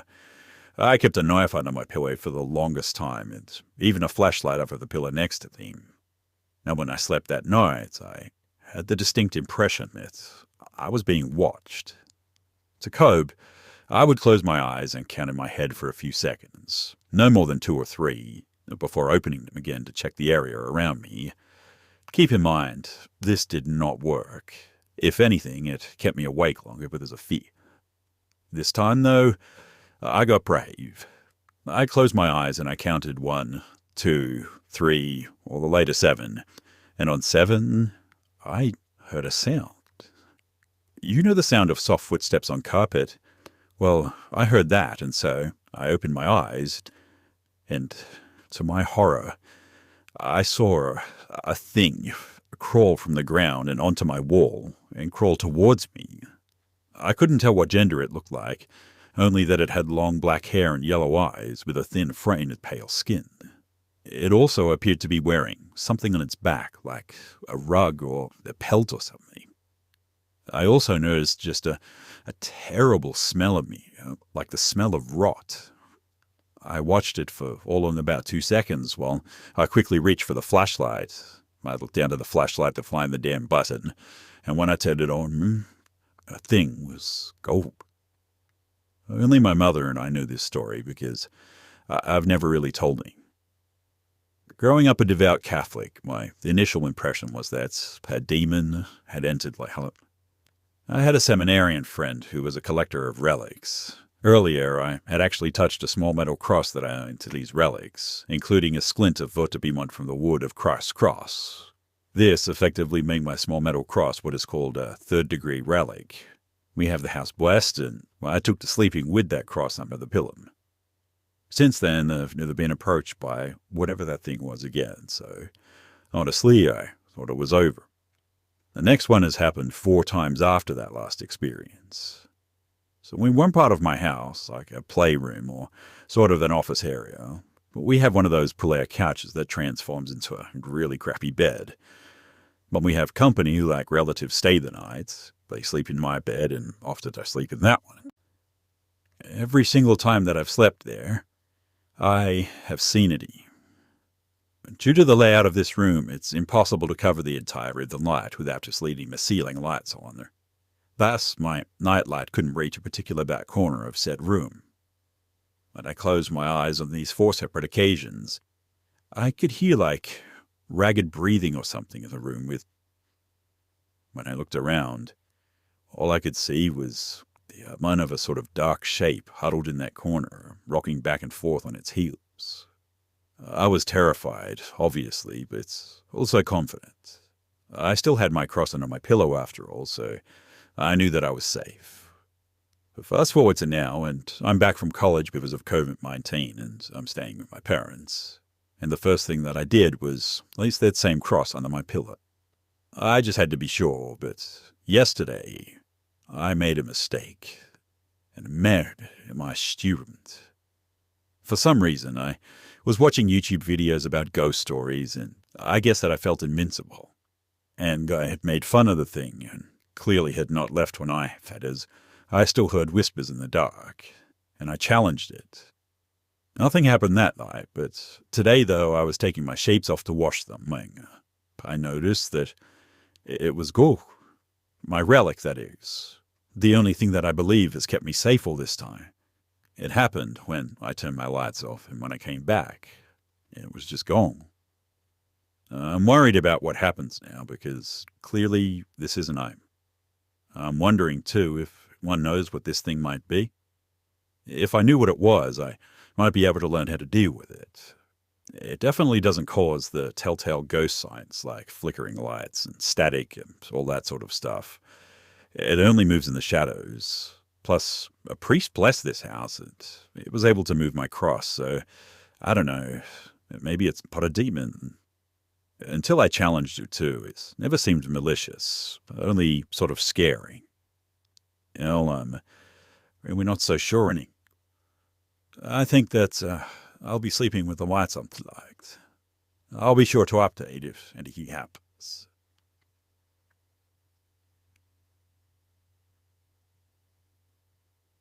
Do any of you guys remember outdoor ed? If you don't remember or just plain don't know, I'll give you a brief rundown.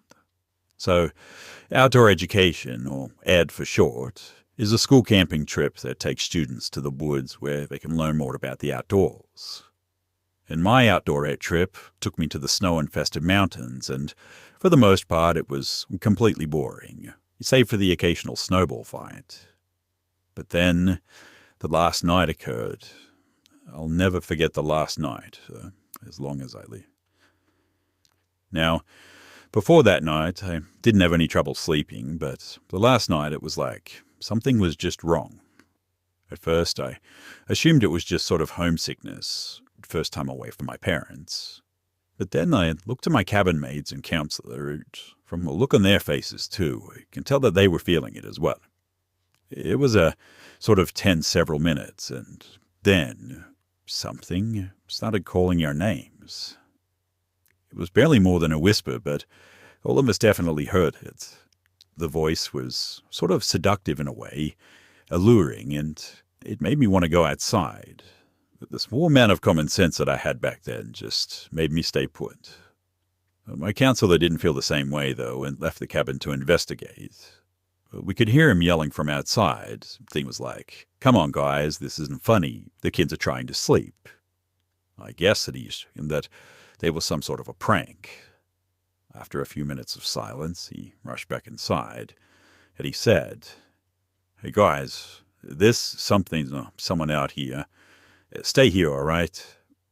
He says this, and then he grabs something from his bag and goes back outside. He yells out, "Listen, this is your only warning. I have a gun, and if you intend to hurt these kids, I will shoot." There's silence for some time, and then 2 gunshots. I swear it was the loudest noise that I'd ever heard. I could hear the other counselors come outside, and I hear them talk. I can't hear what they say, but my counselor comes back and says that the rest of the night that we have to stay indoors. Eventually, sleep went out, and I drifted off. But the next morning, as the students are boarding the buses to leave, we see police cars on the road and police officers talking to my counselor. Not too long after, my dad shows me the news, and I found out what my counselor saw. He described it as something barely resembling a human, taller than 10 feet and with skin so pale that you would mistake it for snow almost. That was all that he could see before he fired his gun and the creature just ran off. It was on the news because apparently some local called gunshots in because they heard them. And I really can't imagine just how awkward it was for my camp counselor to try and explain this to police officers, but suffice it to say, I had some nightmares about it, and now I'm forbidden from going on any more camping trips after it. Now that I'm older, though, and a little bit wiser, my best guess is that maybe it was a Wendigo. This was in Southern California, and it's apparently an unusual place for such a creature. I don't know. It was a weird night, and Like I said, it's definitely something that I would forget.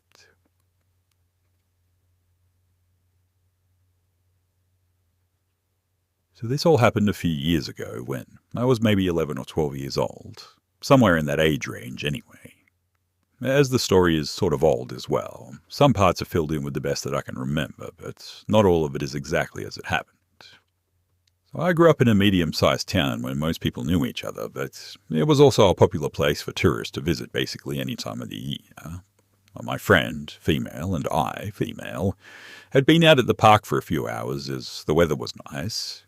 It might be important to mention, too, that we were both in shorts and t-shirts as it was far too hot for anything else. My friend, Katie, had suggested that we should go slightly out of town to go to one of our mutual friends' houses. I had never been to this friend's house before, and so I didn't really know where it was or how to get to it, but Katie said that she did. So we started heading up to the house, only to realize that we don't actually know how to get there. But Katie knew the name of the street, so we decided the best point of action at this point is to ask someone for directions, as we were pretty much completely lost. As we had been out all day and had been walking around for a while, it was getting later in the day and not many people were around. We wandered around before eventually finding somebody to ask. He was a guy, maybe in his late middle age, bald, and he had a stubble beard, and besides that, he was pretty average. Well, we go and ask him if he knew where the street was, and he gives us some really convoluted explanation for directions, and even with a map, I've always really struggled with visualizing directions. And after a couple of seconds of listening to his help, I was completely lost. Once he's done talking, though, we just thank him and start walking off in the direction that he pointed us in, just to avoid awkward silence. Eventually, we stop and look at each other, both confused and tired.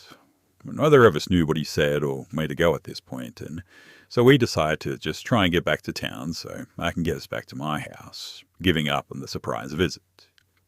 We turn around and start heading back the direction the guy was, but then we see him again walking our way. I smile awkwardly at him and we cross the road to avoid him, as Katie and I don't really know how to interact with people, and I have anxiety, so seeing the dude again really sets off some alarms in my dumb mind. But as you could probably guess by now, this guy crosses the road too. We try to ignore him and keep going back in the direction of my town, but being two small young teens, the guy catches up to us and starts trying to talk to us. I was raised to be polite, but was also told many stories of kids being kidnapped and worse stuff by my mother. So I'm panicking a bit, but trying to talk back and answer some of his questions as to not annoy him. Katie is staring at me like I'm crazy the whole time. And eventually he grabs my arm and Katie's shoulder, and immediately I'm on the verge of tears thinking that I'm for sure going to get kidnapped.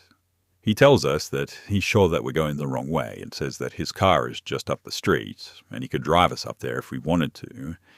Katie speaks up and says that we're actually just going to head back home and that it's just around the corner, pointing down the street at one of the houses.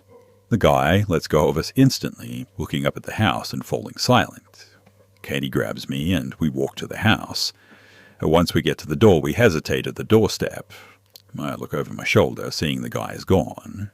Once I knew that he was not hiding behind a corner or something, though, I start crying a lot and we go back to my house without any other issues. When we got back, my parents called Katie's parents and they talked about the situation before coming to get Katie. I try to describe the guy to my mum as she knows most of the people in town as she worked in a popular but small shop. But we ended up being pretty sure that he must have just been a tourist.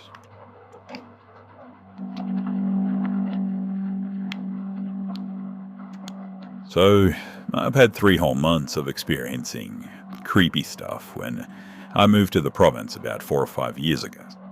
This story would just be way too long if I shared everything, so I wanted to start with this specific topic first. So I had just graduated from college this time. I visited my best friend Erin, who was just 2 hours away via ro-ro ship for her son's birthday. And the funny thing is, a big family fight happened. We got kicked out, and we ended up staying at some hotel while searching for an apartment. We found a house near the beach, and immediately we rented it. It was a quiet village, and the house was maybe 5 minutes away from the village gate, but located at the very back. We were staying on the second floor. The first floor was sort of an open space for parking and had a garden and whatnot. There were stairs outside that you'd have to take to go up into the house, and I noticed each time that I entered the village, I would smell a sort of scent similar to frangipani flower. It was sweet and delicate, but felt like it was always right under my nose. What surprises me, though, is that I've never seen that tree around this village. I didn't mind it so much, though, until my best friend started bringing it up, saying how it sort of disturbed her. The weird part, though, was that even at work, I eventually found work to help with the expenses, a few people would mention my perfume, even when I don't use them. So one day, I was lying on bed getting ready to sleep when Erin's 10-year-old sister Anna approached me with a frightened look on her face.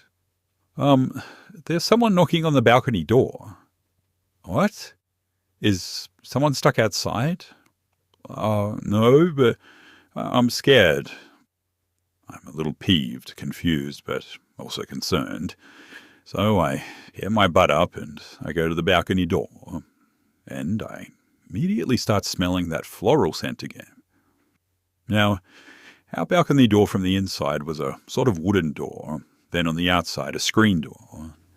I start assuming that maybe Erin is stuck outside, so I yell through the door, "Hey Erin, is that you? Are you stuck outside?" I hear my best friend's voice from the bathroom saying that she's just taking a shower. Right after, I hear 3 knocks from the door, though. Anna starts hiding behind my back, and I'm pretty creeped out myself, I must admit. Then I start yelling, "Who's out there?" Then another 3 knocks on the door. I'm proper peeved at this point that nobody is answering, and I start to yell that it's not funny. Then whoever or whatever is outside starts knocking frantically on the door. Me and Anna scream and are freaking out. We ran to the bathroom to tell Erin that somebody is knocking outside. Now, you may think that we're overreacting, but the balcony has no tree strong enough for someone to climb up, nor are the trees anywhere near enough to get close to it. But we also have a tall gate with tall walls surrounding the place, so the fact that anybody could be there was really strange.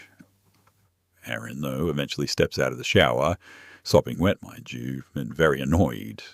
We tell her what happens, and she looks at us like we're the dumbest people alive.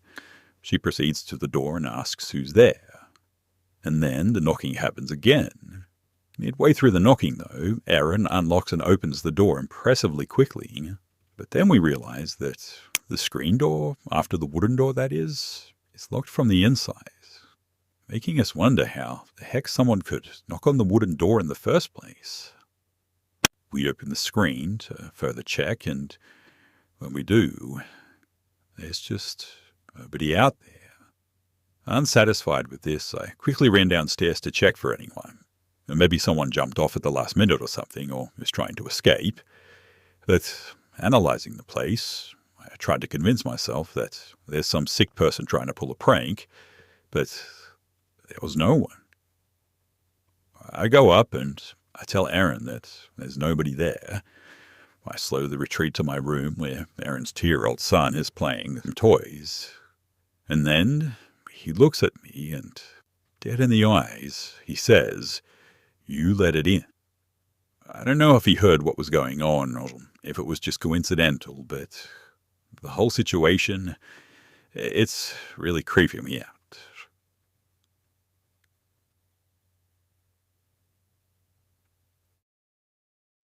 In October of 2018, I moved in with my girlfriend for the first time ever.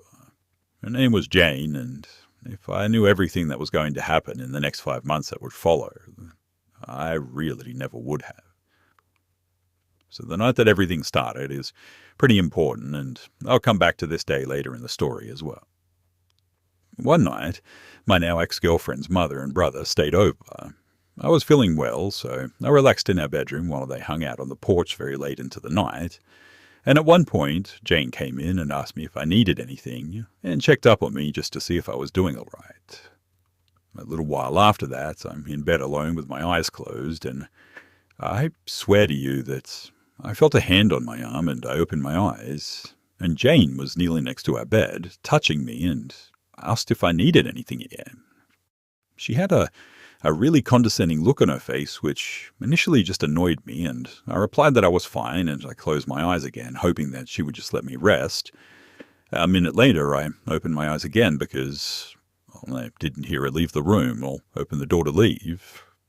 That she was gone. I looked next to the bed because I was thinking, is this crazy chick laying on the floor or something? She wasn't.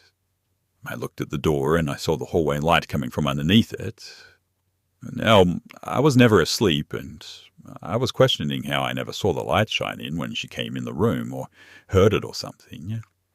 I went to text her to see if she had just come in the room again, but then decided against it. I didn't ask at this point because I didn't want to seem crazy to her family that was over, and I honestly knew right there and then that she never came into the room. I do remember a few nights after that just sort of laying in bed with her and feeling a hand touch my thigh, and I felt the fingers drag away. She was asleep though, but I guess it could have been her. I told her about that first night eventually, and we both just agreed that it was really weird and then just sort of brushed it off. About a week after that first incident though, I woke up in the middle of the night and I saw what I can only describe as a black sphere just floating in the corner of the room near the ceiling. I sat up, rubbed my eyes, and at this point I'm wide awake, and it's definitely still there. It started to move towards me across the room. It got about a foot from my face, and I just sort of stared at it. And what I saw were facial features, more lion-like than human, but I remember big teeth, and what instantly stood out to me was that this face looked very condescending again. I felt like whatever this was wanted me to know that it was the same thing that I crossed paths with maybe a week prior. Eventually it just dissipated, and I told Jane about things that were happening. She never thought that I was lying, but I'll admit that there were times that I seriously started to question myself. That is, until things started happening to other people around me too. But I'll get into that soon. So one day I went out onto our back porch to have a smoke, and when I stepped outside, the porch light dimmed a little way down. I thought that somebody had turned a machine on in the house or something, and I went to tighten the bulb, but there was a glass fixture around it that was screwed in, and I just decided that I didn't feel like getting a screwdriver, and a minute or so later it came back on full strength anyways. This porch as well can't be accessed from anywhere but inside the apartment. It's screened in and there's no door from the outside. The next day I get home from work and I went to the porch, and the glass fixture that was screwed in tightly just the night before was smashed to absolute oblivion. And I don't mean just below where it was. I mean, it was smashed all across the porch. And this was really weird too because, well, it was a nice day. There was no breeze, and I just couldn't come up with an explanation as to how it happened. Jane once saw a water bottle get smacked off the dresser when I was in the bathroom once as well. And one night I woke up because it sounded like someone was throwing pebbles from across the room and they were hitting the headboard. I sat several times looking around. I'd lay down and it would start again. I thought that I started to hear whispering from across the room, and then it grew louder and louder, and I sat up and it began to be loud enough to make out that it was a man's voice and it wasn't speaking English. And this is when I got really scared for the first time, I think. I went to wake up Jane, but I couldn't move. I sat there frozen and the voice got overwhelming. And it was honestly like I just had to take it, and it just had power stronger than what it. Finally, my joints started to work again though, and I was drenched in sweat. I was also so drained that I just fell asleep, like almost passed out. And in the end, I didn't even bother telling Jane because, well, I don't know, maybe it was sleep paralysis or something. I want to mention too that as things got wilder in the apartment, my relationship with Jane became more toxic. I had feelings of anger that I never felt before. Our fights were just out of control. I'd never reached this point in any relationship before this. But when we would make up and be hugging it out and crying and all that, almost like clockwork, Stuff would get smashed in the house. Dishes, lamps, you name it. And I'm positive that whatever that we were dealing with did not want anything good between her and I.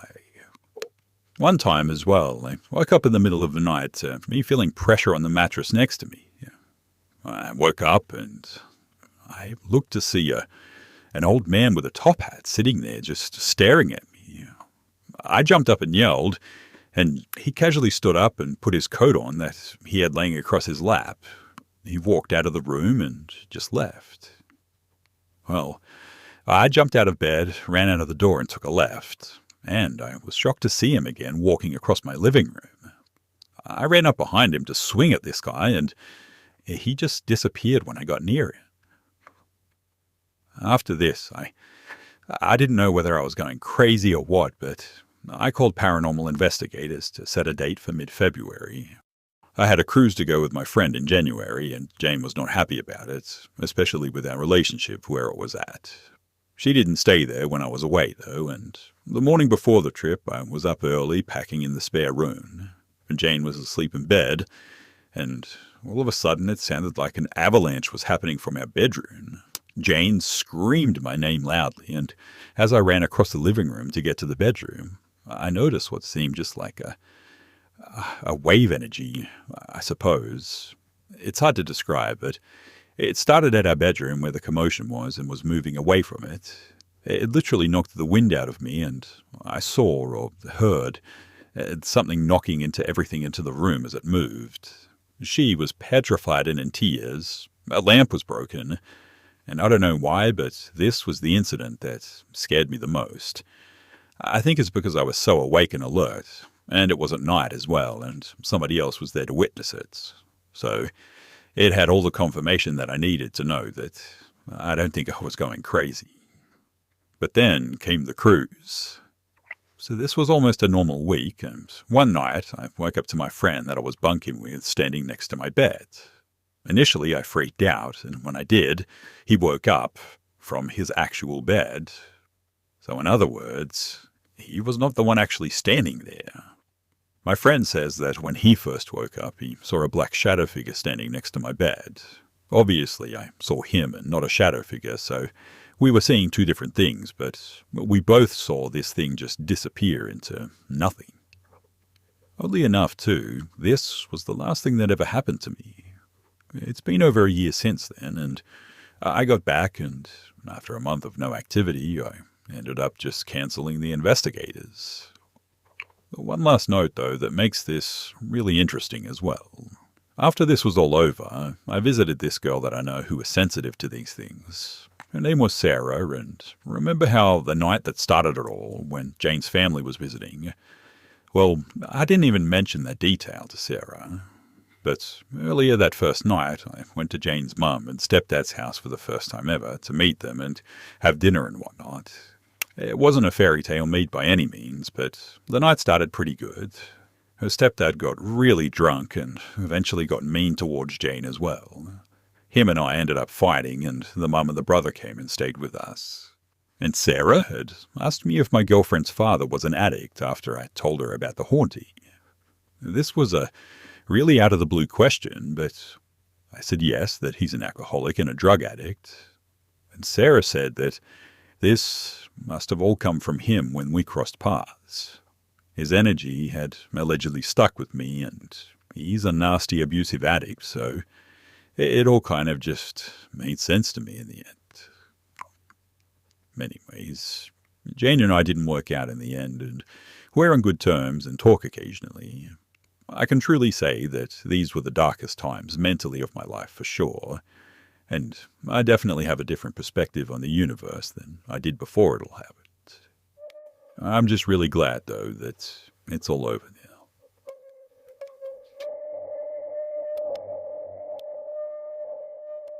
So my first job was at a McDonald's. This building was attached to a gas station and located off of a busy highway. I was 14, all kinds of bad luck at this stage, and started a 6 a.m. to 2 p.m. shift. This early in the morning, the store was usually empty, so only 3 people, myself included, were in the restaurant. the manager, who was in the back, the cook, who was also in the back, and I, the cashier, who was up front. So I was wiping down the counter when a man who looked to be in his mid-30s or early 40s came in. He didn't order anything, but went straight to the restrooms, which were in the restaurant area just around the corner from my cash. Many truckers and travellers would come in simply to use the washrooms and leave, so this wasn't too uncommon. I didn't think much of it, in fact. But after the man finished, he came up to the counter and said, "Hey, excuse me, I was just in the washroom and one of the toilets is overflowing." I immediately came around the corner and let him lead me towards the restroom.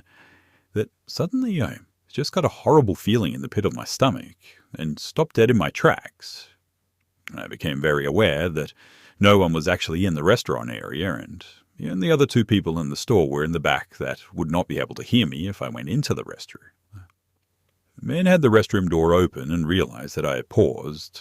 He nonchalantly said, "Come on in, I'll show you," which came off innocently enough, but just didn't sit well with me. I smiled and said, "One moment, I'll just go and get my manager, okay?" And I started making my way back to the counter. "It'll only take a minute," he called out. I met my manager in the back and explained to him that a man was complaining about an overflowing toilet. My manager went to check it out, and I followed closely behind him. But when we turned the corner, the man was gone, and we entered the restroom anyway, but there was no toilet overflowing. We exchanged a look, and we never really brought it up again. But to this day, I feel like some divine intervention gave me the wisdom to know not to follow the men into the restroom. The whole situation only lasted a few seconds, but it felt like much longer than that.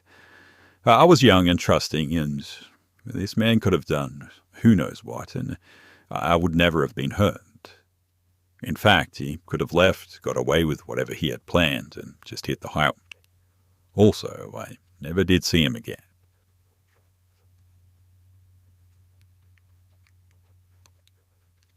So when I was 7 years old, I went to a small school in our little oil field town in Alberta. There was this guy named Daniel there too, and I don't know if that's his real name, but when I think of him, my mind defaults to that for some reason, so we'll just go with that. And well, Daniel had slept with my mum ages before I was even conceived, and somehow had in his brain that I was his child, a full-blown delusion. So Daniel decided the smart and rational thing to do was to stalk me, like hardcore. He apparently plotted out a map to my school, he knew my name, he knew how old I was, and he knew what I looked like. And to be honest, I have no idea how he even got this information. My mum never really used Facebook, and he lived in a completely different province. I had never met this man before, but Daniel decided that one day he wanted to take it a step further. He had been ranting to his wife about me and kept telling her that I was his kid and that he was going to drive from British Columbia all the way to Alberta to come and kidnap me and bring me back to BC with him. He was convinced that I was conceived earlier than I was, and I was his kid, and my mum made some conspiracy to hide the fact that I was his kid. He had a whole plan for how to kidnap me down to the date that he was even going to do it. His wife decided to call my mum in the end and warned her, and my mum decided to put safety measures up, like making sure I was in groups and I had to be home by 4, etc. I was only told about all of this when I was about 14, and I still don't know all the details. Obviously, he never went through with his plan.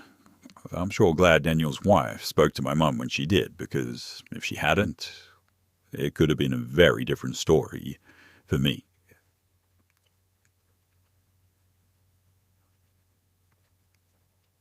When I was 16, some friends and I went to an outdoor concert festival thing, and we parked at a mall and took a shuttle to the venue. For perspective, the mall is a 20-minute drive from our homes, and the venue was another 20 minutes away in a different direction. During the concerts, I ended up losing my friends in the crowds. I didn't care much, as I wanted to get to the front anyway, and I could just call them when the concert ended. And well, of course, I lose my phone somewhere in the sea of people and don't even notice until the last show wraps up. I search the ground as the people dissipate with no luck. Reluctantly, I just hop on the bus heading back to the mall, hoping to meet them at the car. The car is gone, and I start to freak out a little bit. It's 10 p.m. when I head to the bus station to see when the next bus to my city is coming. And just my luck, it happens to be Memorial Day, so no buses until 10 a.m. I borrow a stranger's phone and call the two numbers that I know, my mum and my brother. My mum doesn't answer, but my brother does. He basically gives me the "sucks to be you" talk and hangs up. So I'm alone, scared, and a little drunk in a city that I don't know. I try walking, but quickly give up when I realize I'm basically walking down a random highway toward who knows where. Back at the station, I'm just staring at the map when a stranger kind of creeps up behind me. He asks where I'm heading, and I tell him the truth. And he, conveniently, is going to the same city and asks if I could split a cab with him. Realizing that this is my only option, as I didn't have enough money on my own, we get into the car together. And it turns out that he has less than I do. We barely have enough to get to the heart of the city, which is a 10-minute drive from my house, but at least I know my way home from there, right? But during the drive, this guy just gets progressively more creepy. He's aware that I'm 16 and he's 25.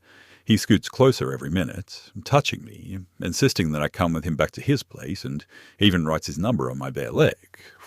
As we get there, I realize the situation that I'm in.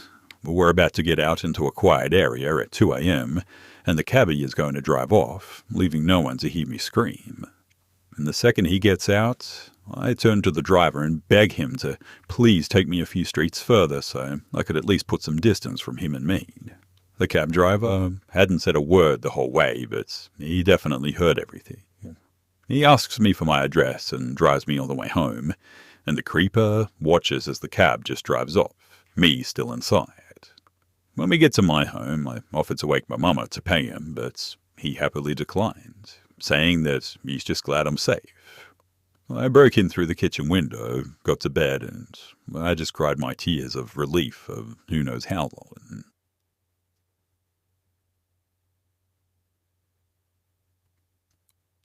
I'm currently on vacation in Mexico with my family.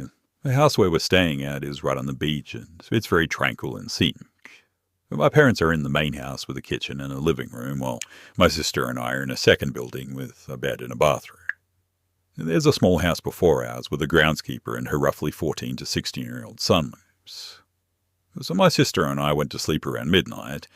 I was dead asleep, but at 4 a.m. I woke up because I felt like I felt something on my leg.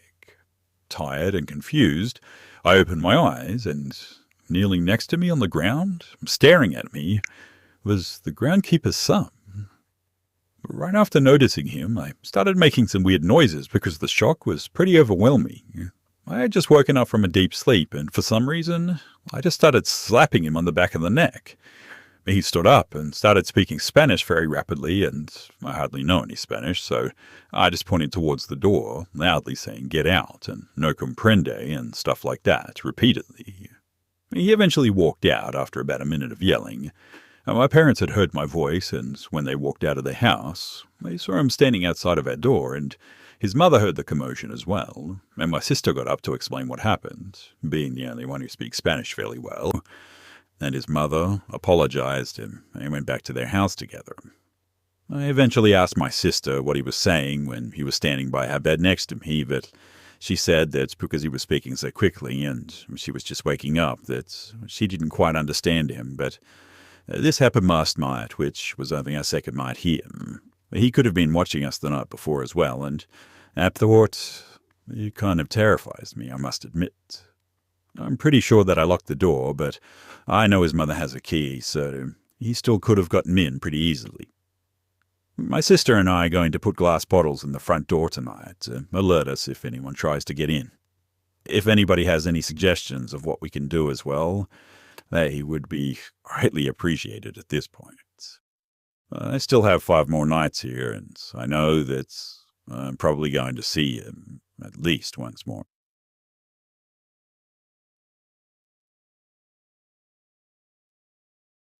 So this didn't happen to me, but to my dad. My dad is a very practical man and doesn't readily believe in the paranormal, but has had a few experiences that he definitely couldn't explain. And this was one of them. In the 1980s, he worked as a deputy sheriff in a small, fairly rural southern town. He was on night shift and spent many hours just riding around empty back roads in the countryside, looking for drunk drivers, deer poachers, teens up to no good, etc. But there was one area right out front of a little old diner that had a really bad intersection where a number of people had been killed in car accidents over the years. Aside from the diner, this was a very isolated area out in the boonies without much traffic. But the main highway did run through it, so you would occasionally see some cars. My dad was passing through this intersection one night around 2 or 3 in the morning on a routine patrol when suddenly he said that a dark, shadowy figure just sort of appeared in the backseat of his patrol car while he was stopped at an intersection. The way his patrol worked, the backseat doors could not be opened from the outside or the inside, except with a special key. He said the figure's shape was hard to make out and it was really dark, but he got the impression that it was a man. And the creepy thing was that he could hear it breathing too, but it never spoke. He was pretty unnerved, obviously, and tried speaking to whatever it was, but it would never reply. And since he didn't exactly believe in ghosts, he didn't pull over, but continued to drive back to a more populated, well-lit area. He wasn't quite sure how to respond to this incident, and he just chalked it up to him just being tired as a way to rationalize it. But he says that he definitely wasn't tired enough to just imagine things like that. But for about 8 miles, he drove back into town with this shadowy mass just sitting in the back seat, silent except for the sounds of breathing as a normal human would. As soon as he got to the first bridge over a river that's led back into town, he said that whatever was in the back seat just vanished as quickly and silently as it appeared right before he began to cross over the bridge. He had never once spoke, and he thoroughly checked his car once he got back to his department. But there was absolutely nothing in his back seat that could have been mistaken for a figure like that too, nor any evidence that someone had been back there recently. And he said that was the one incident in his life that he could never explain, and that actually scared him too. Personally, I would have found a way out of that car ASAP, but he was in an isolated area with nowhere to really go. The intersection still exists, but the little diner at it has been boarded up for well over a decade. It was never a very active place anyway, and the few times I've driven through there at night, I always think about my dad's experience, but I haven't experienced anything there myself, which I'm actually pretty grateful for, I must admit. I definitely don't linger on that stretch of highway, though.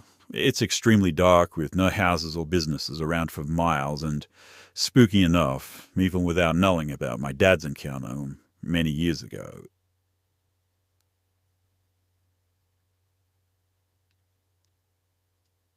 So I went to Paris on my gap year back in 2017. I was there for about 4 days, and it was April, around the time of the attack where 3 policemen were shot, in fact. I happened to witness this from inside of the store when it happened and had to walk back to my hostel after, and I was about 19 at the time. But on my second day there, I think, I had some tickets to the Louvre. I set off in the morning, extremely excited and not at all daunted by anything. It was my first time traveling alone, out of the country in general. I'm British, but I loved that. I had Google Maps out. Walking the whole way there was about some 45 minutes, but I didn't mind. About 15 minutes in, though, I'm walking, and a guy notices me, calls out a whistle, and smiles at me. And, okay, would be annoyed, but I'm in Paris. Who cares, right? I want to carry on walking, and a few minutes later he appears next to me, smiling and saying hi. He's about early to mid-20s, very tan skin, not sure of the nationality. I say hi back, surprised, thinking he must have been following me, which was strange. We begin to talk, and I'm telling he's travelling, and I've got tickets to date him. He asked me a lot of questions. I can't remember exactly what about, but we have a general conversation in my very, very poor French. I eventually ask him why he's following me, though, and doesn't he have somewhere to be? And this just doesn't faze him. He smiles and carries on talking, says that he doesn't have anywhere to be.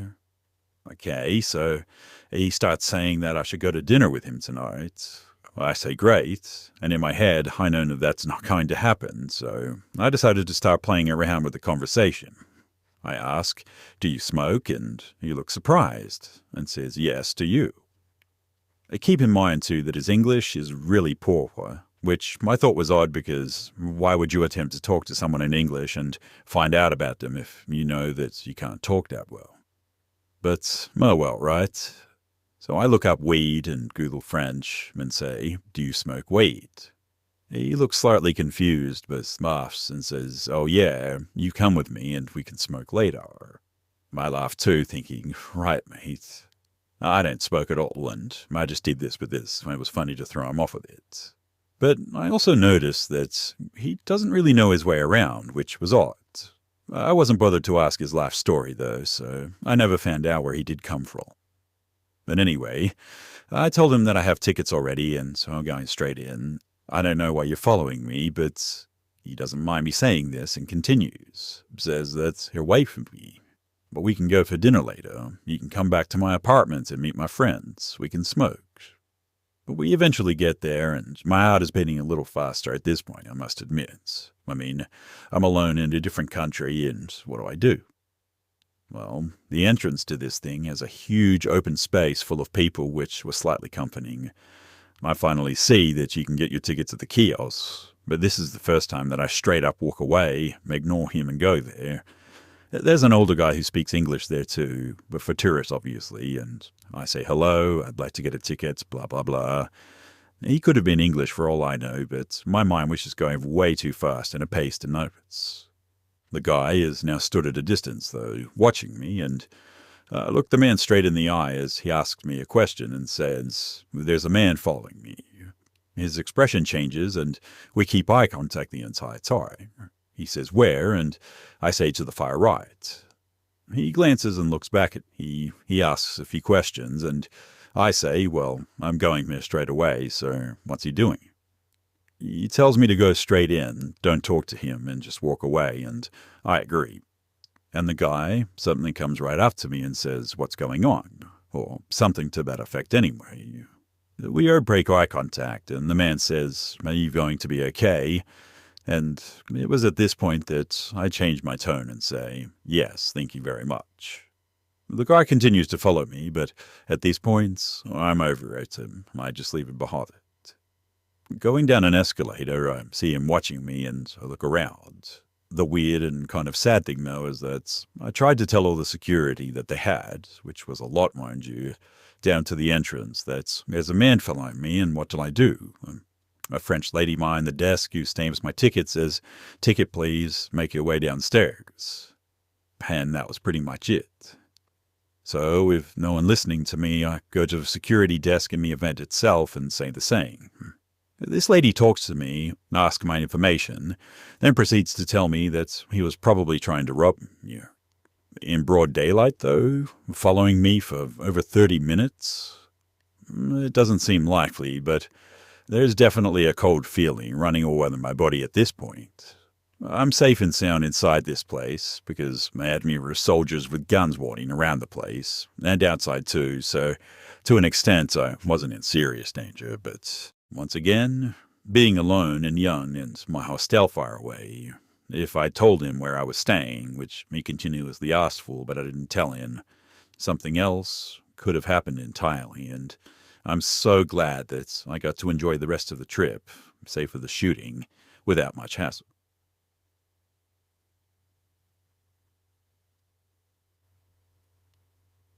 Look at a spot here in my hometown, and I'd recently left work one night 2 months ago. And when I had left that morning, I realized I was low on gas, but it's because I was in a hurry to get to work on time. I figured that I'd just get some after my shift instead. So I'm driving on my way to get gas, and I remembered that a gas station was recently built near my neighborhood, but literally right next to the turn into my neighborhood entrance, in fact. I was happy because it was on my traveling route home, and that meant not having to spend extra time driving. I've never been to this gas station before. Like I said, it's a new gas station, and I usually swing by somewhere else that's kind of close to my work because of how cheap their gas is compared to the other gas stations. However, it's difficult to get to because you have to cross traffic and wait forever at this one light. So that's why when I remembered there was a gas station near my neighborhood now, I was pretty happy and I went there instead. When I pulled into the place, I was looking towards the gas pumps, trying to decide which one I was going to pull up to. While driving by the entrance to the gas station, I could see out of my peripheral a man who was walking out of the gas station. He looked up at my car, and because I don't have any tint on my windows, I'm pretty sure that he saw me. But whatever, from every deal, I thought. I pulled up to a pump, and I could hear this man who was now walking towards the pump and towards a car that was parked on the exit opposite side of the gas pump that I decided to park and use. And he was yelling out and looking in the direction of the car on the other side of me. No, I just ignored it and was getting my purse and keys together, getting ready to get out and walk into the gas station at Paddy. And for whatever reason, I looked over and saw that the car was packed full of guys. Not little punk teenage kids too, but like men in their late 20s and maybe early 30s. One in every seat too, it looked like. I'm not going to lie too, because it definitely freaked me out a bit. Because at the same time I looked over there, they were looking at me through the windows of the car. I have pepper spray on my keychain, so I dug around in my purse for it and held it in my hand as I got out of the car to walk inside. The pumps, thankfully, aren't really far away. However, they are off to the side, so unless you're standing at the door of the gas station, it's kinda hard to see over there from inside the place. I got out of my car, though, and began to walk. When, not even a few steps in, I heard them start their car up, and I was relieved because I figured that they were leaving and all would be well. But that didn't seem to be the deal, because instead of leaving, they turned their car around and got directly behind me. Literally, the car was right on my heels. I mean, if they had pressed the gas pedal even an inch, they would have definitely run over me and flattened me like a pancake. I instantly went on red alert mode and realized that I was almost to the entrance, and I was definitely within eyesight meow if anyone was inside. But by the looks of the parking lot, there wasn't. My nerves got the best of me, though, and even though I had pepper spray, I ended up doing the weird little awkward jog and fast walk inside the store, desperate to put some space between us. But when I got inside, I instantly went into the girls' bathroom, hoping that maybe I could wait them out, or that maybe they wouldn't even bother to come inside and would just leave me instead. I must have stayed in there for maybe 3 to 5 minutes or so, and when I decided to finally leave the bathroom and pay for my gas, I realized that there was people inside the gas station. With a quick glance, none of the faces looked like the ones that I saw in the car, so I walked up to the register to take my place in mine, just wanting to finally be able to go home. After a few minutes, I'm almost to the register. I'm second in line to be exact, and I'm looking around at all the items on the counter, and in doing so, I notice a guy standing behind the line off to the side against the wall. So he just happened to put his head down like he was looking at before at the same moment, and I noticed him, so I couldn't see his face to know for sure if it was one of the guys from the car, but it was suspicious for sure. I looked back at the register, though, and realized that it's my turn to check out. I walk up and pay on my gas, and in the process of putting my debit card back in my wallet, I see that guy who was against the wall begin to walk to the door, but he's doing it really dramatic. Most like he's trying to time it out just right so he can be next to me while I'm walking out the door. At the thought of this, and realizing I was holding up the line but not moving, I did some quick thinking and began to walk towards the door, and like I thought, if this guy hurries up and starts walking faster and I can recognize him as being the exact guy who had walked out of the gas station when I was pulling in, I could do something. So I instantly stopped walking and just stepped to the side out of the way of the entrance to the door, hoping that I was pulling a quick one on. I started making a scene of putting my wallet into my purse and rummaging around in it, acting like I was trying to find something, just trying to kill enough time to where he'd be forced to walk ahead of me instead of behind me. This guy, however, was a quick thinker too, I guess, and he did walk past me and got to the doors of the entrance. He stopped and held them open, and stared directly at me and smiled. And this smile gave me the chills instantly. Trying to think of what to do, I look at him and for some stupid reason smile back, and he smiles even wider at this. I instantly hate myself for being a dumb girl who just flick guys off or curse at them or something whenever they think they're dealing with a creep. So I'm staring at him, realizing that I have to make a move at some point, and I look past him and realize the car full of guys is now parked right at the front of the store. Lights on, car running with one of the backseat doors wide open. By now, I'm freaking out internally, obviously, And even though this feels like hours, it's actually all going down in a matter of minutes. I look behind me towards the register, hoping someone would be paying and leaving. And thankfully, that exact thing happened right there. A man started walking towards the door, and when he walked by me, I walked with him, and I made sure to get on the side that was opposite of the man standing at the door, holding them open. The second that I got outside, I made a quick right because I saw that there were more cars parked on that side and ran between them towards my car. I hurried and unlocked my door and got inside and locked the doors and waited. I just had a feeling this it wasn't going to be that easy. And I was right. The car of the guys had reversed and was heading towards my gas plant. I'm still the only one there actually getting gas, I remind you. So I instantly hit the lock for the car doors again, just to make sure they're good and locked. The car slows down as it's driving past me and gets a little in front of me and just stops. I am frozen with fear at this point.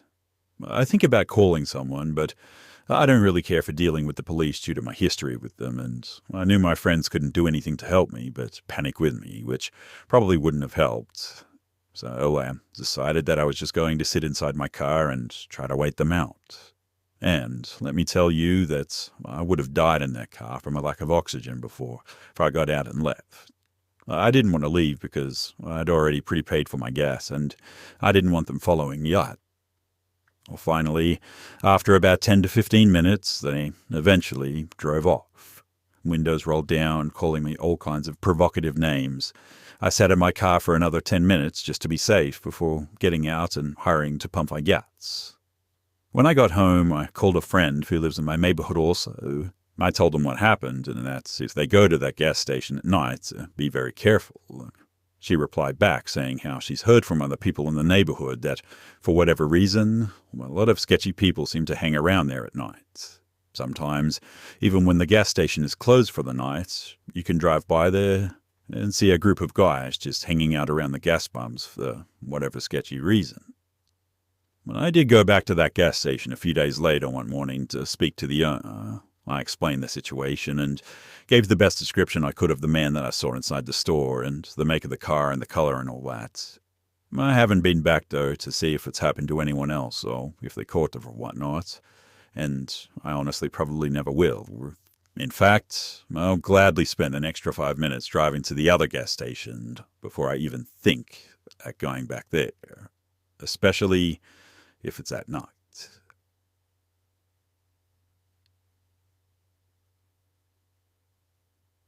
So I'll start this by saying that I was raised by some pretty religious people. A lot of my family would talk about ghosts and demons and such as if they definitely existed.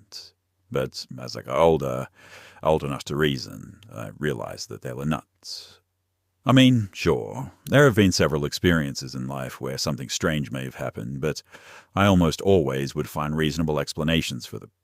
I'm about 30 now, and I've been a lifelong skeptic of anything paranormal all this time, pretty much. And well, recently my family and I moved into a new home. It's actually a fairly new home, and we've been here for about 3 months now. But after the first few weeks, I noticed I would get a sort of uneasy feeling around the stairs and hallway. It's to the point where I just don't look down the hall at night, and I've never been afraid of the dark before, or what may be in the past, but not since a child at least. One day, though, I was walking down the hallway, and I swear to you that I heard someone whisper my name as if they were right behind my head. It freaked me out, of course, but I just wrote it off as my mind playing tricks on me. I mean, there's been several times that I'll hear my daughter's toy start playing music or the dishes would make noises downstairs, but again, I always wrote these things off and never told my wife about it. After a month or so of being here, my wife texted me when I was at work and says, "I swear that this house is haunted. I'm upstairs and I hear the dishes clinking downstairs." So I decided to tell her that I've sort of had that feeling too, but never said anything because I figured it was just me. My daughter is 3 years old and she still sleeps in our bed. A couple of weeks go by and out of nowhere she sits up at around 3:30 a.m. and calmly says that she's afraid of the dark. When I tell her that there's no need to be afraid of the dark and that her mum and dad are right next to her, She points towards the hall, the same one I try not to look down at night, and says, "But where did the little girl go?" Her mum told her and assured her that she was just having a dream, and then says, "What the F do to me," before going to sleep herself. While all of these things make me feel a certain way, I still wouldn't consider any of it real.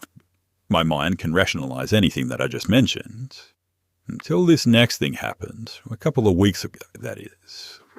So this next story is definitely not a trick of the mind or imagination. It's not something that I think may have happened, but it's something that just 100% happened. It happened right in front of my wife and I both. So we were upstairs getting ready for bed. Wife is in bed and daughter is already asleep, and I'm in our master bathroom getting ready to sleep myself. As I walk to the bed, I realize I left the bathroom light on. It just shines into our bedroom, as there's no door separating the bathroom and the bedroom. So I turned around and turned off the switch before hopping into bed. As soon as I lay down, I set my alarm, probably stare at my phone for a minute or two, and then close my eyes. As soon as I close my eyes, I hear a click, and then my wife say, "And that bathroom light just turned itself back on." I open my eyes, completely dumbfounded.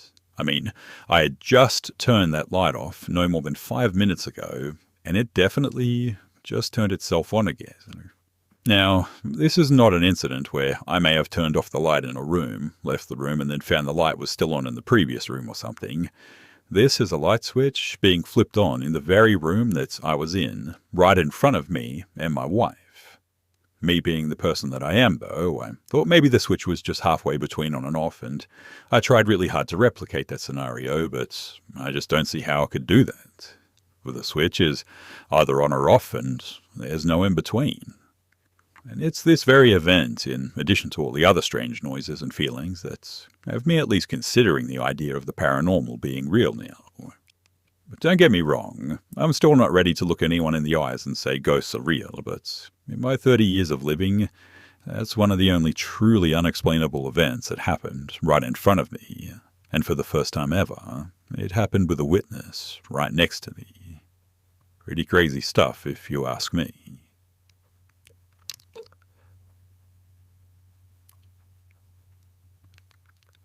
I live in Kentucky. It's very backwards and rural here, and although I've lived here for a year now, I'm still not used to the extreme amount of woods and isolated areas. Coming from the beaches in Florida, things are very different here, and it's still taking me a while to adapt to my surroundings. I live in my parents' house in a rural area. Although it's next to a highway, it's not necessarily the most populated area, with 2 gas stations and a dollar store. That's it for about 20 minutes in all directions as well, which, in my opinion, means it's decently rural. Anyway, we live on an acre of land, and about 30 yards behind our house is a large 150-acre farm belonging to a farmer. But keep in mind, too, that we've never seen this guy before, but he does plant his plants during, plant season. For the year that we've lived up here, too, there's been a lot of just weird stuff going on. But to name a few, there's been times where, for a lack of a better term, I've seen a ghost, I've heard random noises, and although aliens may not be considered paranormal, I swear to you that I've heard high-frequency noises and seen lights in the sky as well. But we do live around 30 miles from Fort Knox, so could be military stuff, perhaps. I don't know. Now, this is where the road takes a deep turn, though. I, as well as my family, have noticed that none of our surrounding neighbours, about 6 of them, is out past around 9 p.m. at night. Now, I can kind of understand that, but, there were always at least a few people up and about during the night where I came from. But there's not even a single late-night party or anything here. Nothing at all. These people just do not come out at night. I thought it was odd at first, but I didn't pay it much notice until, recently.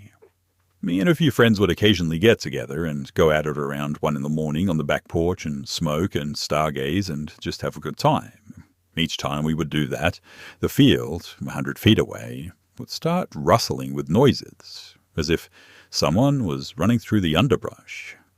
Me and my friends, higher than kites, would normally just laugh it off, but that was until we heard a shrieking-like noise from that area. Needless to say, we haven't done that ever since, and that was about a month ago now. Ever since then, it's just really messed me up. I constantly worry that there's some type of wolf out there or something that lurks around at night, and I must admit that that was my assumption too until 2 nights ago. 2 nights ago, I was outside at 11:18 on the spot. But we have a compost bin, so after I cleaned the kitchen, I took the scraps of food and all the other stuff out there. It was pretty dark, but it was peaceful. I should mention now, too, that we have a steel fence around our acre of property with the compost at the far back of the property next to the fence. The fence also has a gate on it that opens into the farm's field. I don't know why, but it's just there. And anyway, as I made my way to the compost, a huge sense of an unnerving feeling erupted just all around me. I just felt like I was being watched, or perhaps even stalked. It was dark as hell, and I couldn't see anything. I only had enough visible light from our outside porch light to just see in front of me. I dumped the scraps of the food into the compost, and then I heard the exact same rustling noise through the underbrush. I got ballsy here, and I had a feeling that there was some jackass teen or someone else trying to scare me, so I stood still for about 20 seconds in the direction of the noise. And here's where I start to panic. I took my phone out of my pocket, shook it twice to turn the flashlight on, and shined it in the direction of the noise, and nothing really to see but brushes and soybean plants. But something odd caught my eye. A reflection. I stood confused for a second and shined my light back over there where the reflection was. And holy hell, there was some maybe 4-foot-tall thing crouched in some soybean plants, and it was looking right at me with huge red eyes. To be quite honest too, I'm not sure how I acted. I know that I ran inside as fast as I could, and even though my asthma is horrible, that is the fastest that I've ever run. Needless to say, I came into the house, locked the door, and ran downstairs into the basement. My room has no windows, both a blessing and a curse, but there was no way in hell that that monstrosity was coming into my room. Eventually I passed out, though, and woke up last night at about 7, missed dinner and everything else, but immediately went outside to the same spot. And nothing was there. I even walked into the field to see if maybe what I saw were just red berries or something, but there was nothing. After walking back to the house, the next-door neighbor was out. I immediately called out to him, and as he came over, I asked him if he's ever seen anything abnormal around here, which his reply was, "Everyone I know, including myself, goes inside before nightfall. There's tales of hellcats and nightcrawlers just all around here." And with that, he just went to go put out his grill and went inside. I didn't sleep much last night. Mainly I was just talking to my friends about everything, and since most of them live in Elizabethtown, about 25 minutes away, decent-sized city, they have no idea what the heck it was. Anyway, I'm pretty much lost for words at this point, and if you've listened to this so far, thank you very much for putting the time in to listen to me. I'm pretty freaked out right now, and I really don't know what to do. It could have been an animal, I'm sure, but that thing looked nothing like any animal that I've ever seen. I'm debating right now whether to go outside with a high-beam flashlight and scan the area from my porch, but to be honest, I may just crap myself this time if I see it again. Please, if anyone is from Kentucky, fill me in. Oh, and by the way, too, I told my mum about this, and I could just tell by the look in her eyes that something was very wrong. After I explained it to her, she said that she was out on the porch one night talking to a friend when she heard someone climb over the metal fence and could hear footsteps gaining on her. She just noped the heck out of there and went inside in the span of a few seconds. It was really strange, and she couldn't see anything at all, and our fence is about 4.5, 5 foot tall. We also have a fenced-in porch as well, and I'm not too sure what's going on, but it definitely isn't normal. Oh, and I almost forgot about this too, but on the farmer's land, about 80 foot from the edge of our land, there's a sinkhole that's connected to a small cave. I haven't thought about that at all, but there's literally fallen down trees and stuff that sunk into the ground and just a cave opened up. And I'm wondering, what if that thing lives in there? I've also been suggested by some people to get trail cams and whatnot, and I'll do that when I can, but right now I'm just going to use a spotlight at night and night vision camera to catch something. I'll also be taking footage of the layout of my place, but I just don't know how to post it. Here's one thing too that some people have commented on. Dogs. The neighbours to the left of us have about 4 hound dogs. Ironically, they're pretty quiet during the day, and sometimes nights, but often they begin to bark and just kind of go crazy at some point. It's really strange, and I think this could be leading on to something, but maybe the dogs are sensing something? It's really odd because the same night that I had the encounter, the dogs were in fact barking. I forgot to mention that, but also there's something that's really freaking me out at this point. Ever since last night, there's been a really strange noise. I can only describe it as a bird singing, except it's kind of in a loop and it's really distant. Anyway, I heard the noise last night and it sounded like it was on the damn driveway. And today, when I heard it again, I followed the noise, but as I got closer, it seemed to just go further away, which was very strange and eerie indeed. I've tried to think about what the noise could be from, but I've just never heard a noise like that in my entire life. I did some research by our county records today as well, and apparently the land owned by the farmer used to be government property in the 1960s and 80s. That's really strange to me, and it didn't exactly state why, and I know almost all property is government owned until you buy it, but back in the 1890s it was owned by farmers yet again and then bought out. All that was available there for the government control was not available, like it literally said unavailable. I'll figure out a way to post a picture because this is in the City Hall records. Also, there was a man-made crater built somewhere out there, and it used to be over 600 acres of controlled property, meaning the rest is all around. It even looks like our own house used to be on it too. And this definitely bats an eye.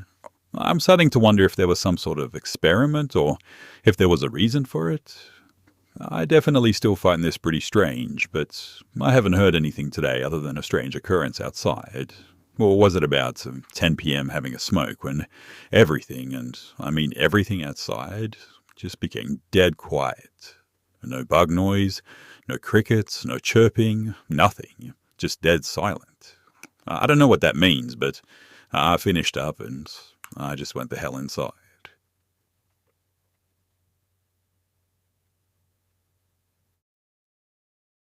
Something very weird just happened. I was home alone, or I thought I was anyway. Dad left for work early in the morning at around 4, and my mum left to go to the store just 2 hours ago. I was going out of my room to go and get a snack when I noticed that my dad was sitting on the couch from my point of view. That's what it looked like anyway. I could only see the top of his head. I was surprised because I didn't even hear him come back in, so I said, "Hey Dad, when did you get back home? I didn't even hear you open the door." And he said, "Oh, well, I only came back about 10 minutes ago." Something felt very off about that, but I didn't question it. So I just said, "Oh, okay," and continued walking to get my snack. Before I could get to our pantry, he asked me, "So what time is Mum getting home?" I said, I don't know. She called and said that she was checking out, so probably about another 30 minutes. Why?" Just wondering, kid." That was weird because my dad never calls me kid. And when he said that, his voice was a little deeper too. I got a bad feeling, so I turned around and walked towards the couch, only to notice that there was no one sitting on the couch. I looked around, really confused because, well, he was just there. I went to the window and realized that my dad's car isn't even in the driveway. It's been about an hour since this happened, and my mum's already home. This isn't the first time weird things have been happening around here, and I doubt that it's going to be the last.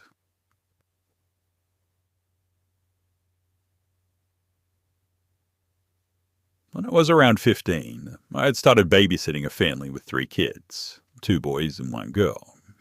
Their mum knew me, and the oldest was friends with my little brother, and had asked my mum if I could help out just because she had started taking on more shifts and her husband was doing the same. They lived right next to my high school and paid well, so I agreed, despite not really having that much experience.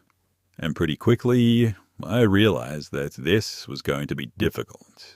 The kids were great, but I was nervous around them. The oldest was fine, just played on his Xbox most of the time while doing homework. But the 2 youngest, man, they were a completely different story. The middle child, daughter, was completely obsessed with horror movies, and on more than one occasion, I had to hide the knives from her since she wanted to reenact them, and the youngest son even tried to set fire to the Christmas tree. I know what kids can be like, since I have a lot of younger and older cousins, but these ones, they just drove me insane, and I would constantly worry about them hurting themselves or even each other. If they played up, I would threaten to call their mum, which normally would work. It was after a few months, though, that I realized if I mentioned the dad, that's when they would really just behave and do what I had asked, so that's what I started doing.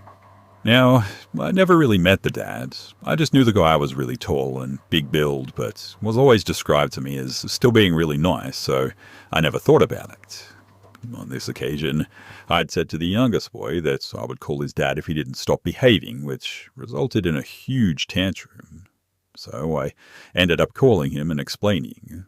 Luckily for me, the dad was getting off work early, so he said that he would come back home as quick as he could and apologizes for the kid's behavior. When I had explained this, the kid was sobbing and ended up locking himself in his room. That day, the dad got home and they weren't joking when they said that he was tall. I'm only 5'3" and was 15, and when I saw him crouching a little to get through the door because of his size, I remember thinking, holy crap, no wonder the kids won't misbehave when he's there. I said hi and apologized for the work call, which he just brushed off and said that it needed to be done and not to worry. We were both sat on the couch, and I can't really remember why, but I think they were talking about what days they needed me for or something. Now, at this stage, the two youngest had went outside to play while I was with the oldest, as I had just been tidying up a little from dinner. I was pretty weirded out too, because his oldest started getting pretty antsy when asked to go to the shop. He kept making excuses to his dad, so I just offered to go instead. I could see the dad visibly frustrated and just wanted to defuse the situation. I would like to point out too that everything seemed pretty much normal at this point, but I remember feeling really intimidated by the dad. I'd only met him this one time and spoke for no more than 20 minutes. It turns out that the oldest had said to his mum that he didn't want me left alone with his dad, as he had apparently been watching me a little too closely during a short encounter. The parents had asked me to babysit later on in that week, which I had agreed to. However, in the space of a few days, that quickly changed. I got a text from the mum apologizing for the last-minute arrangements, but saying that I couldn't babysit. I was a little agitated since I had changed my plans, but wasn't too bothered, and just said that it was fine and just let me know when she needs me. She had asked me to come around to get my pay for the last 2 weeks, and I just decided to nip around before going home. And as soon as I was in that house, I could tell that something was off, but not wanting to pry, I just went in and said hi, talked about our books for a little bit, and then just left. It wasn't until the next week, I think, or maybe the week after, that everything kicked off. So I came home to my mum being upset and quite angry, pacing in the living room while my stepdad was trying to calm her down. I immediately went to her, asking what was wrong, but feeling a little worried, I must admit. And instantly, she just threw her arms around me and started crying and holding me. I had meant to be babysitting, but again, I got cancelled on, so I was home earlier than what I said I was originally going to be. Pulling away confused, though, I asked her what was wrong. Turns out, my mum had been trying to get a hold of me, but my phone had died. I had went to babysit and nobody was home, so I just decided to head back on the bus, but wasn't able to let my mum know. She sits me down, though, and starts trying to ask me questions about the dad and my time babysitting. Confused, I had mentioned that I'd only met him once and only really spoke to him on the phone, a handful of times if that, when the kids were acting up. Nodding, my mum started pressing on and asked if anything else had happened and kept questioning me, saying I could tell her anything. I just looked at her confused and told her that nothing had happened and asked what this was all about. I always remember her taking a deep breath at this point and saying, "Oh, thank God," before letting me know what happened. Now, as I said, the details are vague because this was on the news, but it turns out the guy had killed someone while working and been taken in by the police. During interrogation, it turns out that he admitted to beating his wife, and there were speculations of assault. There was also mention that one of his types were petite girls that had dark hair, pale, which happened to match my description at the time, and my mum was obviously terrified in case something bad had happened to me. I'm turning 23 this year, and it still gives me the shivers when I think about it. I remember feeling like I was just going to throw up, and I had a sinking feeling in my stomach for days. My mum held me close, crying because she had worried sick all day and scared in case something bad had happened to me. Needless to say, I stopped babysitting for the family right there and then. I had felt so awful for the wife, though, as she was honestly one of the nicest women that I had ever met. About a week later, I got a text from her. As it turns out, I had left some books, so I had said that I would go get them after phone. And when I saw her, my heart just sank. She had obviously not slept and was putting on a brave face for the kids who weren't sure what was going on. We ended up sitting in the kitchen, and I gave her a hug, just trying to comfort her. I'd mentioned that if she needed help with the kids, since it was gone now, I would try and help, but she immediately refuses, as it turned out people had started attacking the house. She gave me my stuff, paid for the wages with a little more added. I completely forgot, and said that she appreciated it, but it would be better off if I just took a step back from the family, as she didn't want me getting hurt for being associated with them. To this day, I still think about them, and it still scares me after thinking about what could have happened. I still talk to the younger kids, who are a lot older now, and even helped tutor her younger girl. I helped the oldest when he started high school because I noticed the kids bullying him for what his dad had done, which was awful, considering that it wasn't the fault of the entire family.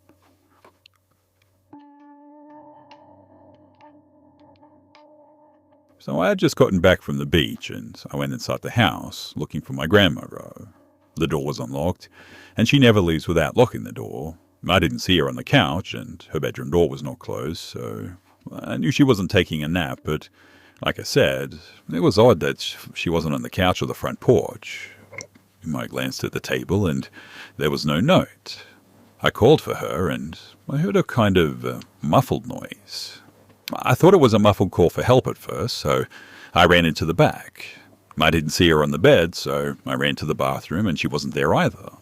I called again for her and didn't hear anything, so I looked around the bathroom once more and then back to the bedroom, and I swear that I saw her laying on the floor in the bedroom. I saw her long enough and well enough to see what she was wearing, a blue sweater and jeans. I blinked, though, and when I did, she just wasn't there, and for a moment I thought I just imagined it, so I ran to the front of the house and looked around, and maybe to get my mum or something.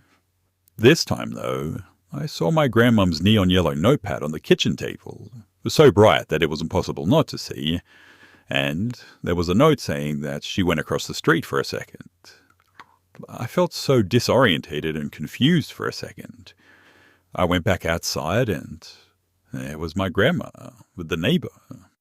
And she was wearing a completely different outfit, too. I didn't tell anyone because, well, I didn't want to freak anyone out. Plus, I don't know if anyone will believe me anyway. But I just kind of hope that whoever that other person was, I hope they get help.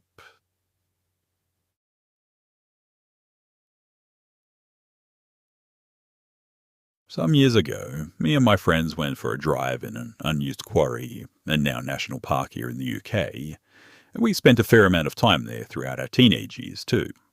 Being the teenagers that we were, we would find ways of entertaining ourselves, sometimes at the expense of others. Nothing too sinister, but being your usual kids that had nothing more to do. One of our favourite pastimes would be to turn off our headlights and park up discreetly so no other cars could see us. A lot of people would park up there and smoke weed and whatnot, out of sight of the police. We would hide in the car in the dark, and once we saw someone pull up to have a quiet smoke, we pretend to be the police, i.e. flash a blue light and play a siren as loud as possible on our sub. We found it funny, okay, but I get it. Not all that good. Well, obviously, this would result in the people in the car panicking and trying to hide their weed to drive off as fast as possible. Funnily enough, too, we ended up making several friends from doing this once they realized that it was just a joke. Over the years, though, pretty much every night that we were up there, we could see a motorhome parked up in the same spot. We never paid them any mind because you could never see inside it, and it always seemed dormant and dark anyway. The motorhome was clearly a very dated model and was pretty dirty. The only thing other than it looking slightly out of place, though, was that it had the biggest antenna on top that I'd ever seen. Now, one night it was extremely quiet up in the quarry, and we were about to go home because there wasn't really anything to do, or should I say, no one to terrorize. When one of our friends asked why we hadn't given any grief to the people in the motorhome. We explained what I said before, and it just never seemed like there was anyone home anyway. After some time, though, we decided that we'd bang on the doors and try to shake the vehicle and scream "earthquake." Again, please bear in mind that we were really bored, stupid teenagers. All four of us got out of the car as quietly as we could and sneaked all around the dirty motorhome. We counted to 3, tried to hide our giggles, and began our plan. We shook and banged and shouted "earthquake" at the top of our lungs, and after about 30 seconds, there was no response. We all looked at one another because there was clearly no one home, and it felt completely anticlimactic. We began to walk back to the car, which wasn't too much of a distance away, when the motorhome door opened at a pretty relaxed pace. We all heard the creak of the door and spun around to see who it was, and we all stood frozen at what we were seeing. People began to pile out of the motorhome, but not quickly and not slowly, but like nothing had happened. Now, that was strange enough, but the part that made our blood turn cold was the fact that they were all wearing masks, black masks. They were covered in matching black cloaks, and there must have been around 8 or 9 of them too. It's safe to say, though, that we booked it. But we ran like we never ran before, straight back to the car and jumped in, starting up the engine and speeding off out of the quarry. 3 of us looked back to see if they were following us, and luckily they weren't. They were just standing there, looking in our direction. The door to the motorhome was still open, though, and as we were driving away, we could see that it was lit by candlelight, and candlelight alone. No wonder we could never see any light coming from the windows at night. Obviously, there could be an explanation for this, like maybe they were playing a trick on us because we used to play tricks on everyone else at the park. Either way, it was pretty terrifying.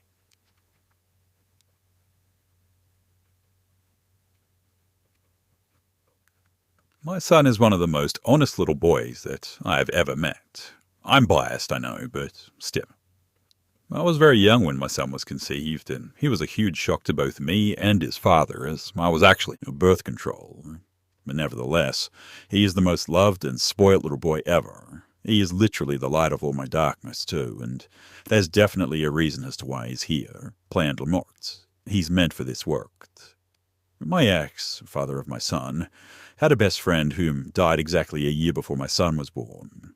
His name was Dean, and sadly he passed away on the 13th of July. But my son was born exactly a year later on the 13th of July as well. Dean tragically lost his life from jumping into open water on a hot day, and his body instantly went into shock. He suffered a major heart attack and died within seconds. He was an extremely talented and thoughtful guy as well, and it was a huge loss for everyone that knew him. When I found out that I was pregnant with a little boy, my ex and I came to the decision to have Dean as my son's middle name as a tribute to his friend. We were extremely shocked when my due date was the 13th, and we were more shocked when my son was born on his due date as well. We always knew that there would be a connection between both of them, as there were just too many coincidences. My ex and I split when my son was 6 months old, and he only sees him occasionally due to living many miles away. And naturally, my son never heard the story of Dean from me, as I didn't feel it was my place to tell it, and we wanted to ensure that he was old enough to understand anyway. But my son did all the regular strange things when he was small, though, smiling and waiting at nothing, talking and playing with someone no one could see, etc. He is also a regular sleepwalker, as am I. It's very common for him to be up and about at night, so I'm very used to his state when he's sleepwalking and when he's actually awake. He would sleepwalk and do strange things like try to run a bath or stand in the middle of his bedroom talking to walls, stuff like that, but he'd get used to it.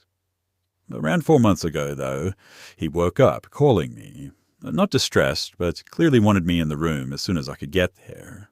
I half expected him to be sleepwalking when I got there, but he was wide awake. He told me that in the middle of his bedroom he saw a boy with long hair in a pool of water, and he was smiling at you. It took me a while to be able to reply, as I was pretty shocked, obviously. I asked him if he was asleep or dreaming, and he said no. He'd woken up as he heard a splash and saw this boy. He went back to sleep eventually, and that weekend my son saw his dad, and I explained to my ex what had happened, and he was as shocked as I was. I explained that I thought it was time to tell him the story of Dean and see how my son would react. He agreed and told me that he would update me when he came to drop him off the following day. The next day my son came home, his usual bubbly self, and my ex updated me. He explained that he first told my son that he was named after one of his close friends who was now in heaven. He then proceeded to show him a picture of Dean, and my son instantly said, "Oh, that's the boy. That's the boy from the water. He was in my bedroom." My ex said that he was both freaked out and ecstatic that he'd come back to see my son. My ex then said that he was a lovely guy and that he would have loved my son. My son then said, "I know he's very smiley. I know that water is very dangerous." And my ex was stunned. He nodded and said, "That's right." And that was how Dean had died. It's so true that children are just so much more open than us adults. And to this day, neither me or my ex can explain what happened, other than Dean visiting my son.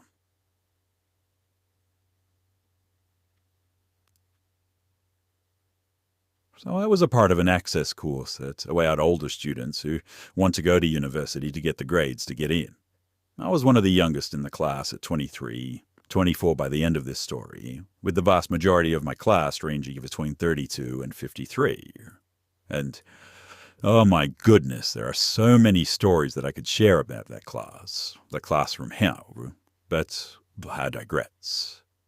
During the year, I pretty much kept to myself in class, being socially awkward and all, and I was still picked on by the rest of my class, though, because I wasn't from the same area as everyone else, and my voice doesn't sound like I'm from where I said that I was from, which is incredibly petty if you ask me, but it is what it is. That actually was one of the reasons, though, that I ended up befriending a girl who was 19 of it. No, Dave was a 40-year-old man who was strange, to say the least. Just to let you know, Dave was slightly shorter than me. I'm 5'10". He was overweight, balding with the hair that he had being grey at the sides and black at the top. Looked really greasy and, honestly, just looked a bit older than he was, but to his credit, he was always fairly well dressed. Dave was well liked, though, and was selected to be the class representative, but he always just seemed off and actually made me feel very uncomfortable because he always was acting weird towards me. He would always look like he was forcing a smile and was constantly bragging about things that, well, aren't exactly brag-worthy. I've worked the last 3 days on 12-hour shifts and still made it to college because education is important. Stuff like that. I've only spoken to Dave outside the group project 2, maybe 3 times, and every time he just came across as though something was wrong, even though the conversations were basically elevator talk with a touch of bragging. So I just kept contact to a minimum with him. He openly made statements in class like, "I can tell if someone is mentally ill just by looking at them," and young people today don't understand the idea of getting off their asses and working. They'd rather take, to give you an impression of what kind of person he was. On a number of occasions, too, I felt like someone was just watching me, and when it would check, I would immediately see who it was, and I bet you can guess who it was, right? Yep, Dave. As the year went on, though, my class got worse while he was keeping up on the "I'm a nice guy" routine.